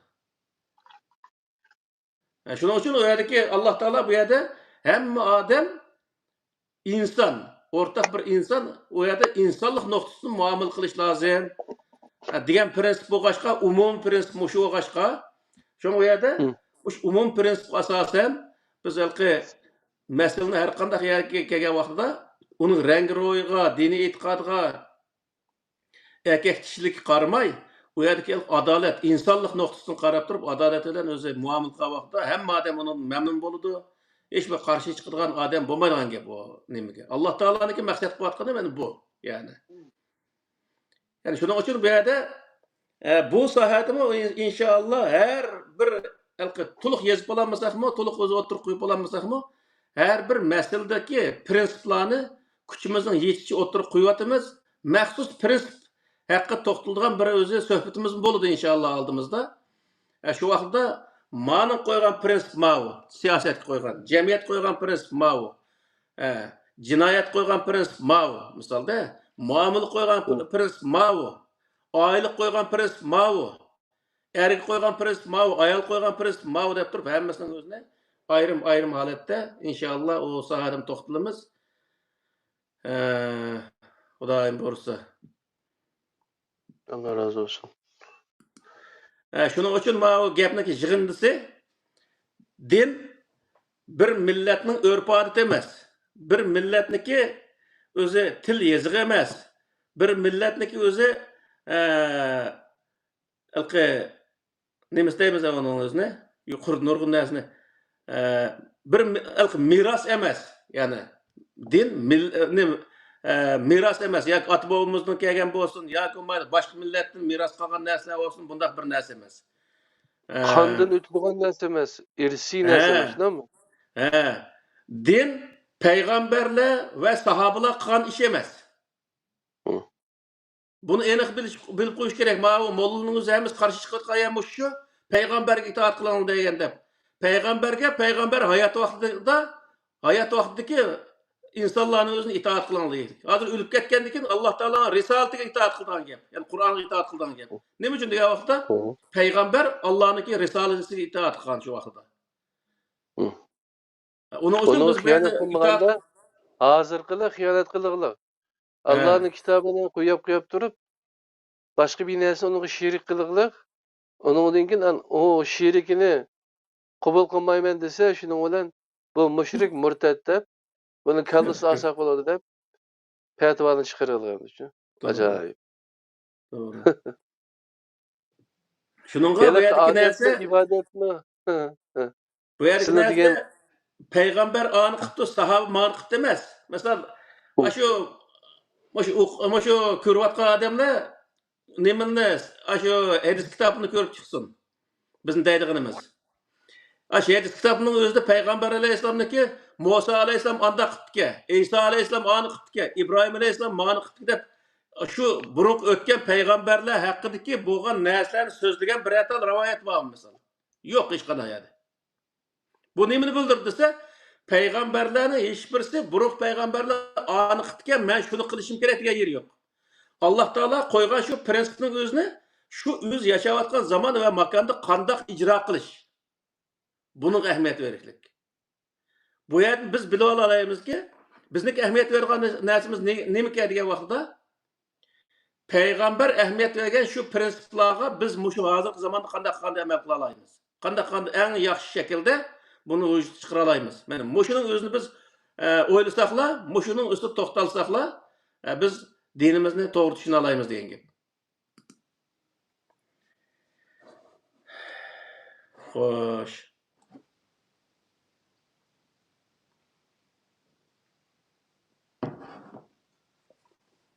Başka sualı var mı?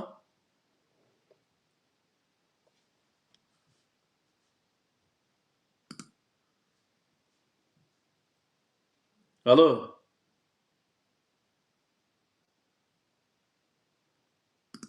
Sual var mı başka? Başka sual.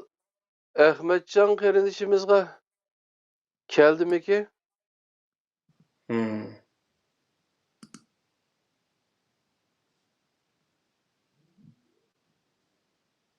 Ne gitti o da? Hem de geldi.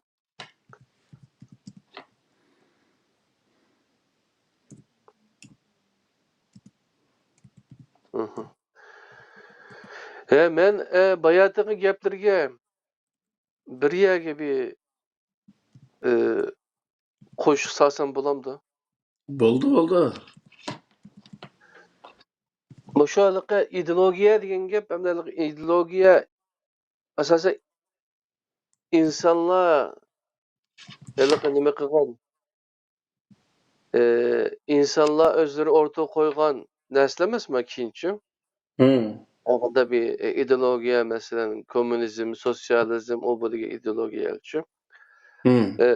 Namamda o ideologiyanın üstün bir narsa, çünkü bu Allah Subhanahu Teala insanlarga taqdim qilgan bir prinsiplarniki en güzel narsalarniki umumiy yig'in desam shu.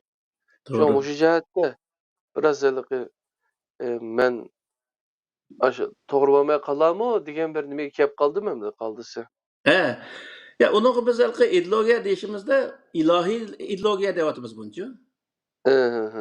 İlahi ideologiya deyapmiz. Onu insonlar yozib chiqargan ideologiya demayapmiz. İlahi ideologiya deganning o'zi hech qanday bir uniki nimasi yo'q. Chunki uniki asli Alloh tutashgan bir ideologiya bu. İdeologiya bo'lgan vaqtida ideologiya bo'lgan vaqtida o'xshash ideologiyadik insonlar bir-biri bilan inoq, bir-birini qo'llab, faqat shu ideologiyani kuchlantirishlar nima qiladi? Başqa o ideologiyaga o'xshamaydigan narsalarni yaklaydi. Ularni har zamonchi qarshi raqib deb ko'radi shu. Shunga Hele insan andan Ha, düşünmemsin dep to'g'ri. Bu yengittiler. ilohiy ideologiya deyishimizda buniki bir yana bizniki nihoyatda ahamiyat bergan tarafimiz nima degan vaqtida asosan hammasiga shunday ahamiyat beramiz, ammo buniki islom dini degan bu kelimaning o'zimi asli islom degan so'z tinchlik o'rnatish, dunyoga tinchlik o'rnatish uchun kelgan bir din ekanligini bildirgan bir kelima. Tinchlik o'rnatishniki birinchi yo'li nima ekan degan vaqtda e'tiqodning o'zini tamoman Allohga topshirish, insonlikning o'zini oldin o'ringa chiqarish. Ya'ni butun insonlar biz inson. Mayli qaysi din, qaysi mazhab, qaysi millat bo'lishidan qat'iy nazar, hammamiz o'rtaq bir inson. İnsonlik nuqtasida biz o'rtaq o'zi bir yashashimiz kerak, ammo hammamizning e'tiqodini o'zimizni yanchuq deb qo'yib, Alloh oramizdagi ish bo'lgandan keyin ibodat qilsak, Alloh oramizdagi ish, iymon keltirsak, ishonsak, ishonmasak, Alloh oramizdagi ish deb bilish degan bu ideologiyaga akilish bu Qur'oni Karimdagi eng asosiy prinsipi. Bu yerda Qur'onda nurg'un yerda millat to'g'riliq, masalan din to'g'riliq nima qiladi? Masalan Musa alayhissalomning voqealigida millat to'g'riliq ko'p to'xtaladi. Fir'avnniki millati bilan Musa alayhissalomning millati haqida ko'p to'xtaladi. Mana o'shaning o'zida nima desa, millatchilikniki nihoyat og'ir insoniyatga balo bo'lib kelganligini agar shunday millatchilikni avjal bo'lsa, u insoniyat bunidagi balo bo'lganligini Alloh taolo askardi. Shu yerda Fir'avn millatchilik qilish orqali Musa alayhissalomning Bani Isroil millatining o'zini yo'q qilib o'tish uchun o'zi o'rnaganligi, buni nihoyat xato ekanligining o'zini bayon qildi. Chunki Qur'on mush ikki narsani asosan shu dinchilik bilan millatchilikning o'zini qattiq cheklagan bir kitob. Mana bu vaqtida. Chunki nima shu qadar tarixdan buyon insoniyatning beshiga balo bo'lib kelgan narsa mush ikki narsa. Onun uchun bu yerda millatchilik qilmaysa, din u sizning oramizdagi ish, uning o'zini va yakuna dinu kulluhu lillah degan oyat var Qur'onda. Dinning hammasi Alloh uchun bo'lgan qadar kurash qiling deydi.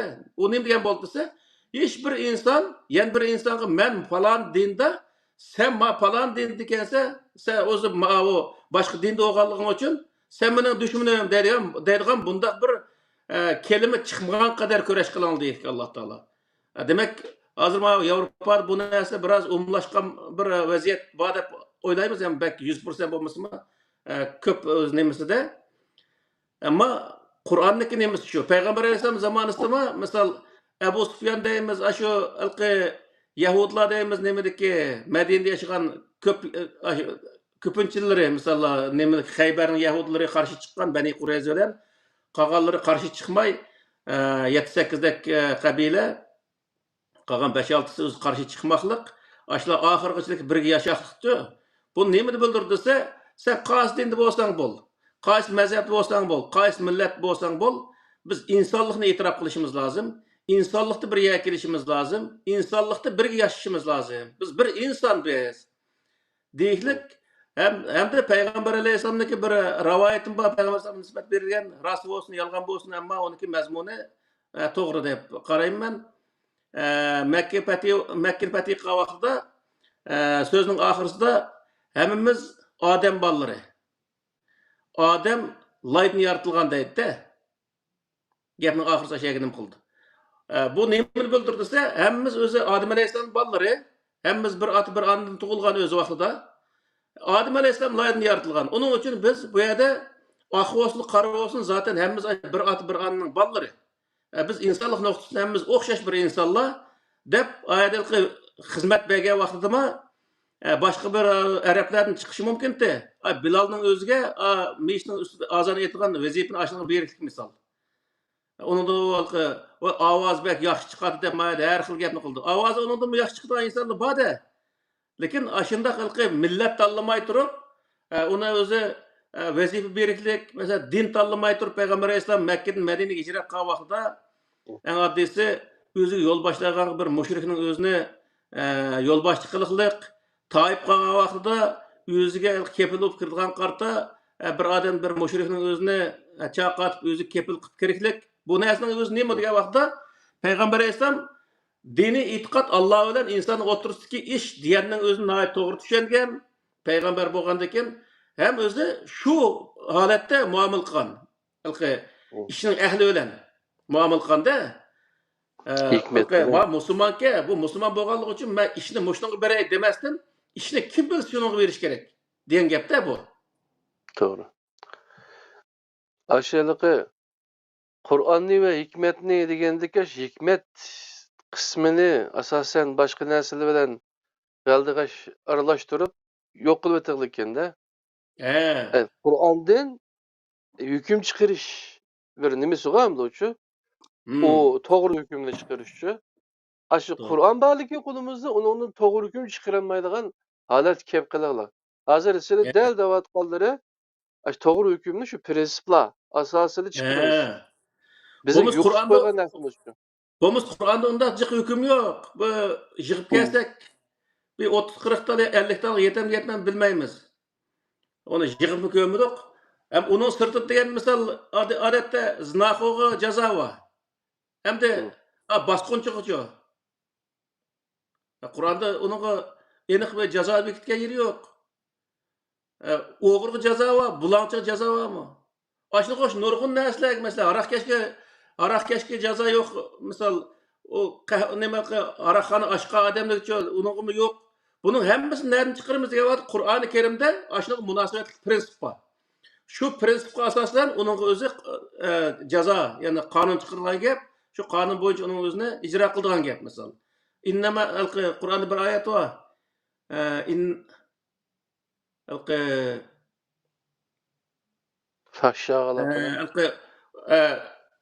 أن يقتلوا أو يسلبوا أو تقطع أيديهم وأرجلهم degan bir oyat bor-ku.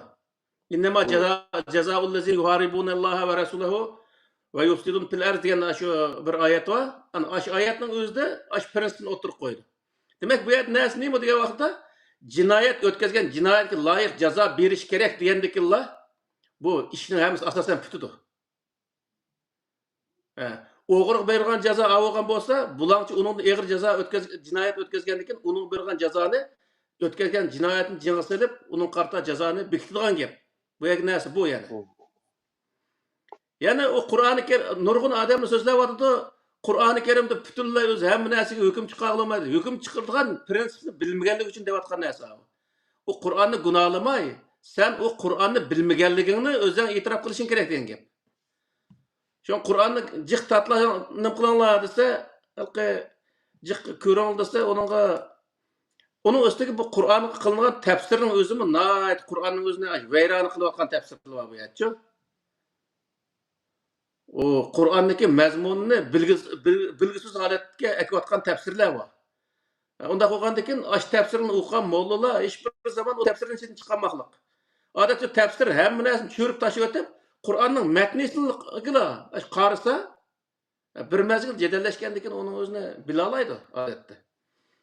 Shuni qilmaydi. Ahmetcan qarindishim.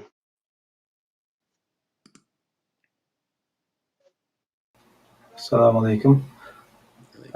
Bugungi tema munoyati yaxshi yig'incha qilinibdi. Alloh razı olsun. Ajrlik bo'lmaydi. Bizda haqiqatan shu tushunib ibodat qilish masalasida boshdan oyoq bir xatolik ichida ekanmizda. Shunga programmaning e'lon qismidagi bir jumlada maymunga o'xshab qolganligimiz haqidagi bir o'xshatish bor. İslamning aslida ibodatning aslidagi mohiyatini tushungan bo'lsa, ular mushunda qilibdikan deb, shu soqoldan tortib kiyim-kechakgacha, dopdan nag'rig'icha, sunag'icha o'tirib qo'yayotgan belgilama prinsiplarniki naqadar bema'ni ekanligini tushunish nimasi bo'ladi. Ammo maymun bo'lganligi uchun shunday qilibdikan degan taqlidni biz din deb tushunib olgan bir cho'ng xatolikning ichidan chiqolmoqdik biz. To'g'ri. Shunga taqlid bo'lganligi uchun Qur'onda manda deyilibdi deysimi, uni tafakkur qilish, analiz qilish, izdinish kim bo'lganligi uchun oldimizga mollam nima desa shuningga ma'qul deb ma'lum bir xatolikning ichida o'tib ketdik hayotimizda.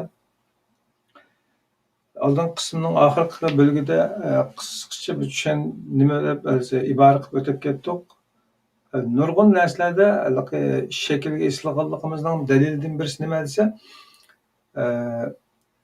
agar sizlar aroq ichgan oldingizda nima deyotganliklaringlarni bilmasanglar namozga yaqinlashmang degan oyat bor masalan. Agar nima deyotganliklaringni aroq qismini qo'yib turib, nima deyotganlik bilmaslik to'g'risidagi oyat kelsak, bu aroq shart emas insonning. Nima bilan mas'ul bo'lsin, agar u mas'alatida nima deyotganligini bilmagan bo'lsa, uning namozga yaqinlashishi cheklangan bo'ladi shada. Endi undaqda nodon insonlarmi maslarning qatoriga kirdiki degan jumlaga yaqinlasha olamizda, agar mohiyat shaklda qarasak. O'tandagi vaqtimizda shunday bir mo'ysbutdan birisining so'plar hu bilan emas, mollamlar Qur'on bilan emas, Qur'on o'qish bilanchu, lipob bilan emas, ziyolilar kitob bilan emas deb shu jamiyatga ta'sir ko'rsatadigan 7-8 qatlamni o'zining sohasidagi ish bilan emas ekanligini bir nasihatida bizga degan edi ayrim bir uchishimizda. Mana hozir misol kelib o'sha Qur'ondan nazar programmasining 70 qismiga kelgich bo'lgan oraliqda ash odamning gapi qaytadan ko'z oldimdan o'tdi. Undaqda biz zaten hozir nima bilan masbiz, nima bilan maskanmas? Oldimizdagi hayvatdek imomlarning tarixda o'tib ketgan o'liklarninki hayvatlarining ichida maskanimizda nima da'vat qilganligini tasavvur qilg'isiz darajada. Hatto ba'zan shu tafakkurning ishkini chekishmi xato keldi. Mazhabsiz o'lib ketsang do'zaxga kirsan deydi. Undaq Payg'ambar alayhisolamning mazhabi nima? Anda degandiklar o'y ezib ketildi. Qanday aslında? Agar Payg'ambar alayhisolamga ergashgan bo'lsak, mazhab nereden paydo bo'ldi? Agar mazhabsiz o'lib ketsak, jahannamga kirdigan shoq qilib qolsa, undaq Payg'ambarning mazhabi nima? Bundaq ziddiyatlik tafakkurlarni elib berishdan qo'rqadigan insonlar. Sababi nimasi? Sen qanchalikda? Ni olimlar o'tgan, ular mujna debdikan. Deb musha hayvat bilan ash quruq maza bilan bizni qo'rqoq soladi ekan. Shunga do'stlarga, qarindoshlarga yana tavsiya qilamiz takror tafakkur qilishni. Haqiqatan biz unutilib qolgan ibodatlardan birisi mush tafakkur ekan. Tafakkurninki aql manbalik bo'lganligi uchun aqlning g'araz bilan bulg'anmagan asosdagi fikrida haqiqatga ulanish, ya'ni ulashib berish nimasi manzili asosan o'rtaq bo'lgan. Yo'lni har xil ma'noda ekanmiz, har xil tafakkur qildik ekanmiz, ammo haqiqat bir kunda topadigan nuqtamiz. Shunga tafakkur qismida qarindoshlarni takror tavsiya qilaman men shu program munosabati bilan. Endi shu taqlidninki ba'zi bu fiqh emasda maqol yozgan olimlarning nimalaridan yig'inchoqlab olgan qarsiga ibodat qilsang jinoyat bo'lganligini ilgari surgan maqolalar borda, shu islom musulmonlar orasida nopos qozonganlarning ichidagi maqolalarda. Ya'ni mushu nuqtadan qaragan vaqtimizdami qarsiga ibodat qilish u odam garchi ibodat qilgan bo'lsa-mu favaylul lil musallimin ichiga kirib ketganda, chunki bu ibodatdan o'ttirga chiqadigan natija bo'lmaganlar uchun. Ustozdan Allah razı olsun, hozir yolg'iz qolgan bo'lsa-mu, garchi qarindoshlarga o'zi ko'ngan salli to'n qiyofatlar bilan toza og'zini lishifudek so'zab mo'nglik qilib o'qib berib, bunday shaklda qilmagan bo'lsa-mu, ammo bir egri yog'och bo'lsa-mu, nishona to'g'ri ko'rsatib bergan bir yo'l belgisiga o'xshaydi. Shun başdan oyoq deb kelyapmiz, xatolik nada degan shaklda mohiyatlik izni cheriyalarımizda yig'inchoqlagan jumlamizdan birisi ko'rsatilgan yerga qaranglar, ko'rsatgan barmoq emas degan so'zni alohida ta'kidladik. Chunki sababi ash maymunlikdan chiqolmayotganligimiz sababli. Oxirgi kunlarda ba'zi qarindoshlar bilan shu namoz masalasida buncha talash-tarish bo'lib qoldi. Hatto ba'zilarga dadil dedik. Agar samimiy bo'lsanglar, shu namozni boshdan oyoq qayta qarab chiqinglar. Mush Payg'ambar alayhisalom sizlarga qoldirib ketgan namoz mushumi? Aqldan tafakkur qilib boqqanlar deb bir qancha nuqtalarni o'tirib atdik. O'ylanganlar bo'ldi. Ba'zilar qo'rqdi. Qo'rqib bu odam xatarlik odamkin degan shaklda.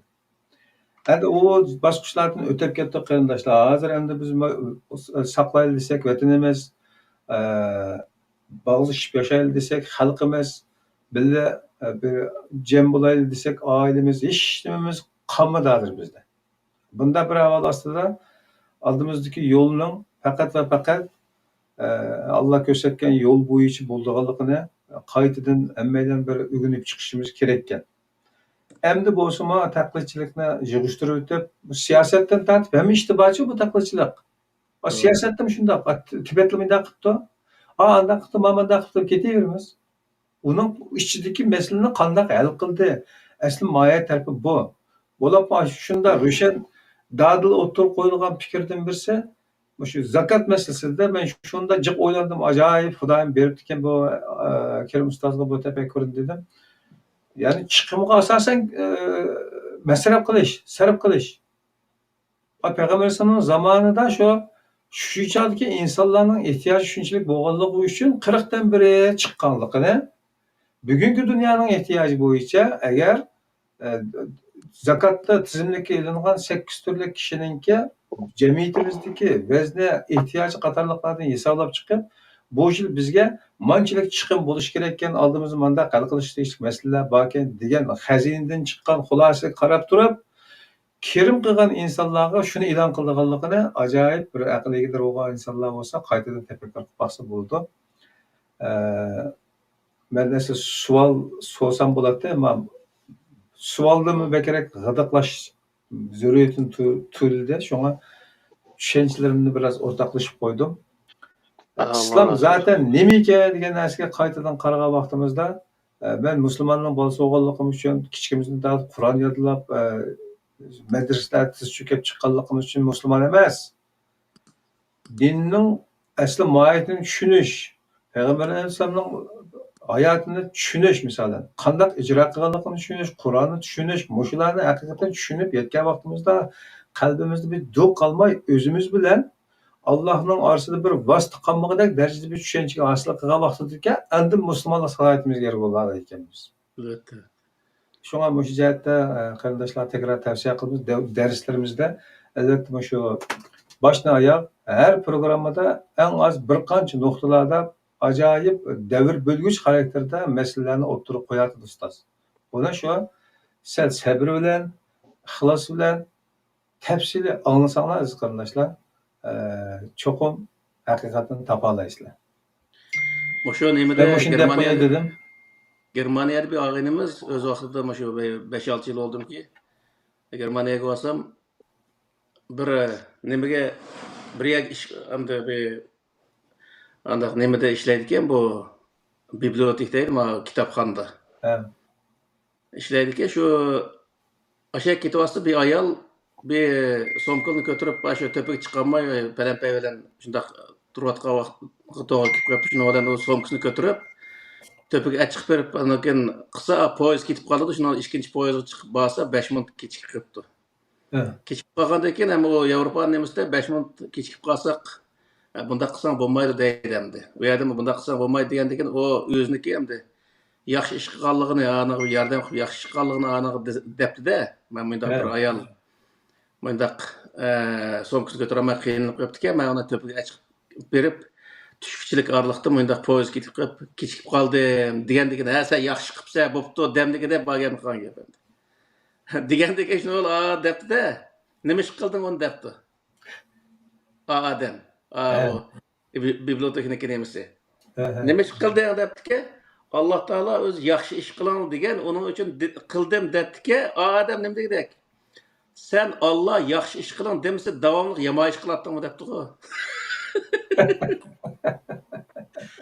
Bu onun için Kur'an-ı Kerim'de namaz oku, roz tut, zakat ver diyen bu sözün özü ilk işekkez, ilk cuvaldırısını tıkkanladık, gep ötmegen adamga deyilgen sözler.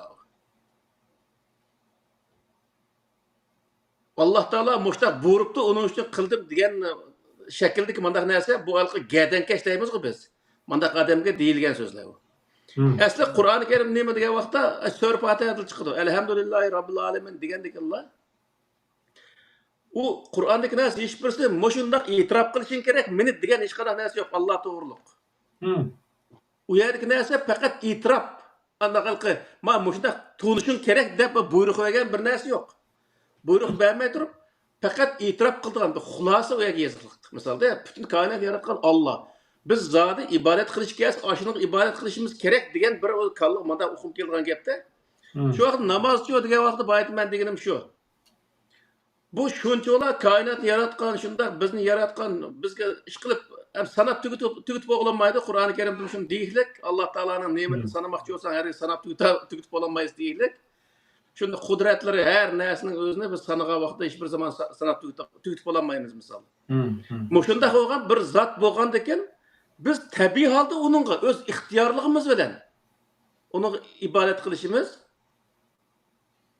tabii halde onun yaxşını anda tabii kılışımız biz özümüzde insanlığımızda İçimizden çıkarak insanlık noktasını zaten yaxşı kılışım gerek. O insan tutsam ben. Diyen mandak noktadan çıkıp durup yaxşı kılış bu özü Kur'an-ı Kerim bunu deydi diyen gibi. Yaxşı kılmamsa sen, kandak insan sen diyenin özü yoksa gep etmeden yağış kulak. Şu terisi işen terisini kılın adam diye bilgisini tıkıp durup nimiş yaxşı kılmaysa diyende bir sözler bu.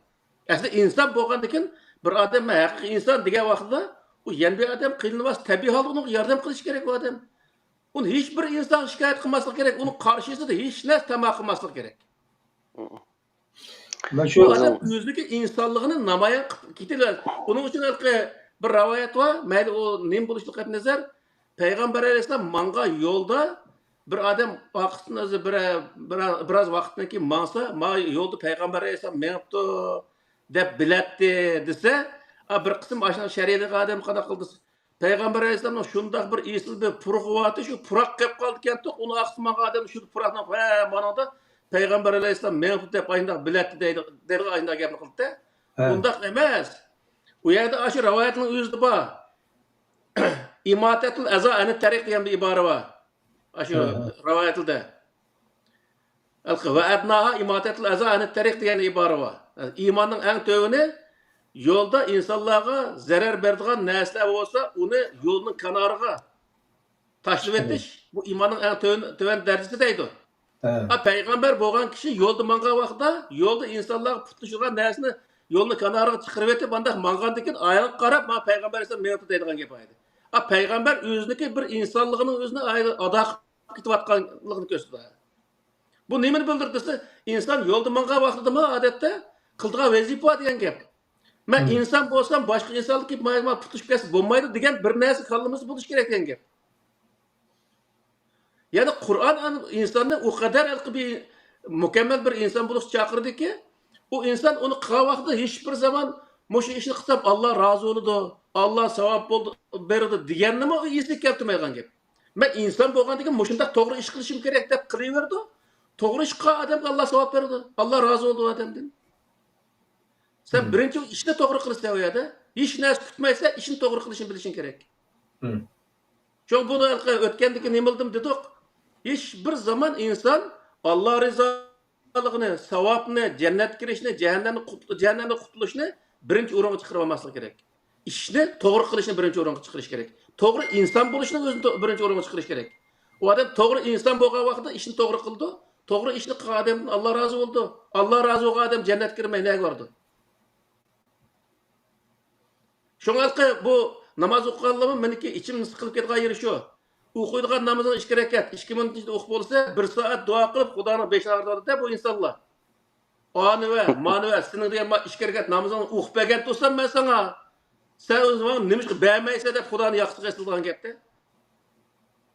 Kur'anyň kandak bir ýerde misal kasy bir peýgamber bir mançilik vakit kolunu götürüp durup dua kıl diyen bir yer var misal. Rivayettim yok bu adette. Demek bu ne mi diyen gap dese? Sen hiç kanda karşılıksız kılışın gerek onu. İnsan bunu sıfatın öğren. Karşılıksız kılışın gerek o doğru işinin özüne. Her insan doğru çıkan vaxtıda sen cennetini şu vakit tasavvur kılsan oldu. Mesela London'un özünde hem adam doğru çıkan vaxtıda London neyim kaydandı şu vaxtıda? Cennetke. Cennet kaydandı. Yani cennetke muşundaq insanlık kirdi diyen gap. Doğru çıkadı insanlar. İşehniki nemisga bigiz tıkkandek onu sen ma doğru çıkmaz ma nemiş kımar hata kılız dep sançıp durmasa gap anlaygan ketken insanlar da o Qur'ondagi aşı buyruqlar aşındaq insanlarga qartılgan. Mani qilmamsa, fawaylul musallin deb turib aşı zat aşındaq o'zi onunğa. Bo'lmasa Qur'onda o'nchoqlar eg'ir iborani kelishi aslo mumkin emas. Ammo insonlarniki tabiati aşındaq bo'lganligi uchun ayndaq gapni. Bo'lmasa Qur'onni ko'rsatgan inson bo'lgan vaqtda uning hech qanday gap ketmaydi degan gap. Mushu bola tarbiyalayotgan ota-onalar insonlar bo'lsa, bolalarning ichida bir narsa ani qil bolam, mani qil bolam deb dastlabda deymiz. Ammo bir mezgil o'tgandan keyin bolam demisanmi, qilsam bo'lmadi, qaram ya, tursam, men ilvasan bo'lmadi bu ishni. Mana yig'ishtirasam bo'lmadi deb ba'zan qaqshab qolamizda.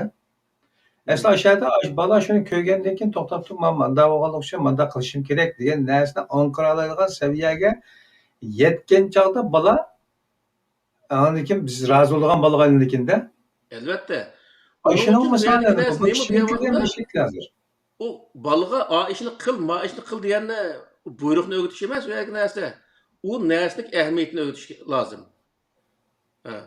U balaga to'g'ri bir fikrning o'zini uning o'rgatgan vaqtda u bola tabiat shuni qildi. Misol.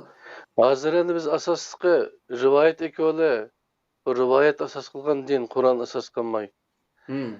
Ola asosan shu taqlidga bek e'tibor beriliq, qala qila bu deb shu.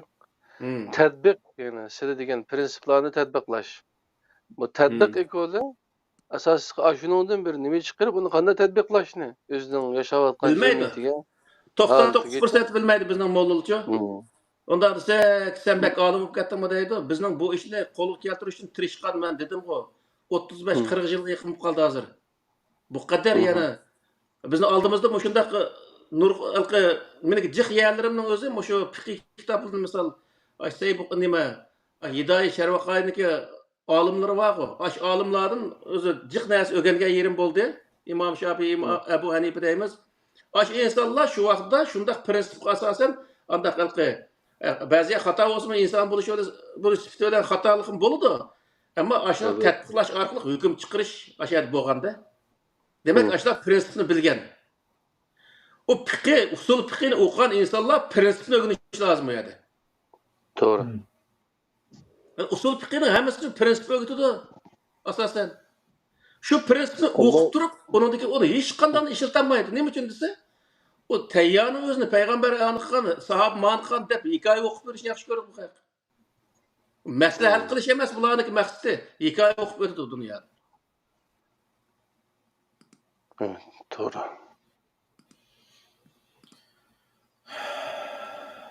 Unda bo'lsa, ustoz shu bugun asosliqi shu islom zodi shu biz ko'rayotgan haqninki biz ibodat deb arablarning odatini ibodatga aylantirilib epmangan narsimi yoki bo'lmasa Qur'onning o'zidiki narsimi degan to'g'rimida hali yaxshi tafsil to'xtalib berdilar, Alloh rozi bo'lsin.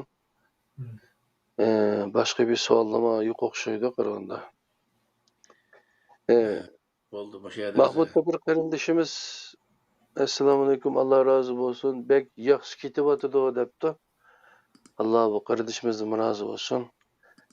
Qo'llab-quvvatlab qilayotganlar ko'payapti. Bizning maqsadimiz bizga ergishing yoki Kerim Zoir ustozga ergishmang emas.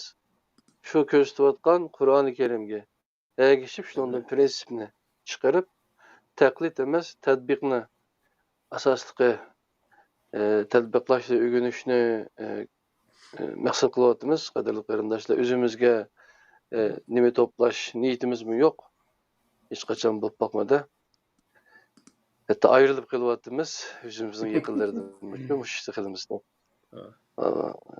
Çatak yok bu cihette. Allah razı olsun. Davos bugünkü mezmun müşahideci bulduk. Kişiler saatlik programda görüşükçe aman bolsan qarindoshlar 70.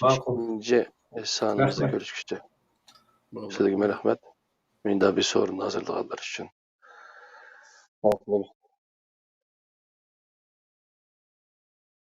Qılamaymiz, bunu nereye hepsi qılamiz, Xudoyim bo'lsa. Mayli. Ma qilibsa. Bo'ldi, ma'qullar. 70 insonni ko'rishguncha olmoslar. Alloh razı olsun. Rahmat. Assalomu alaykum.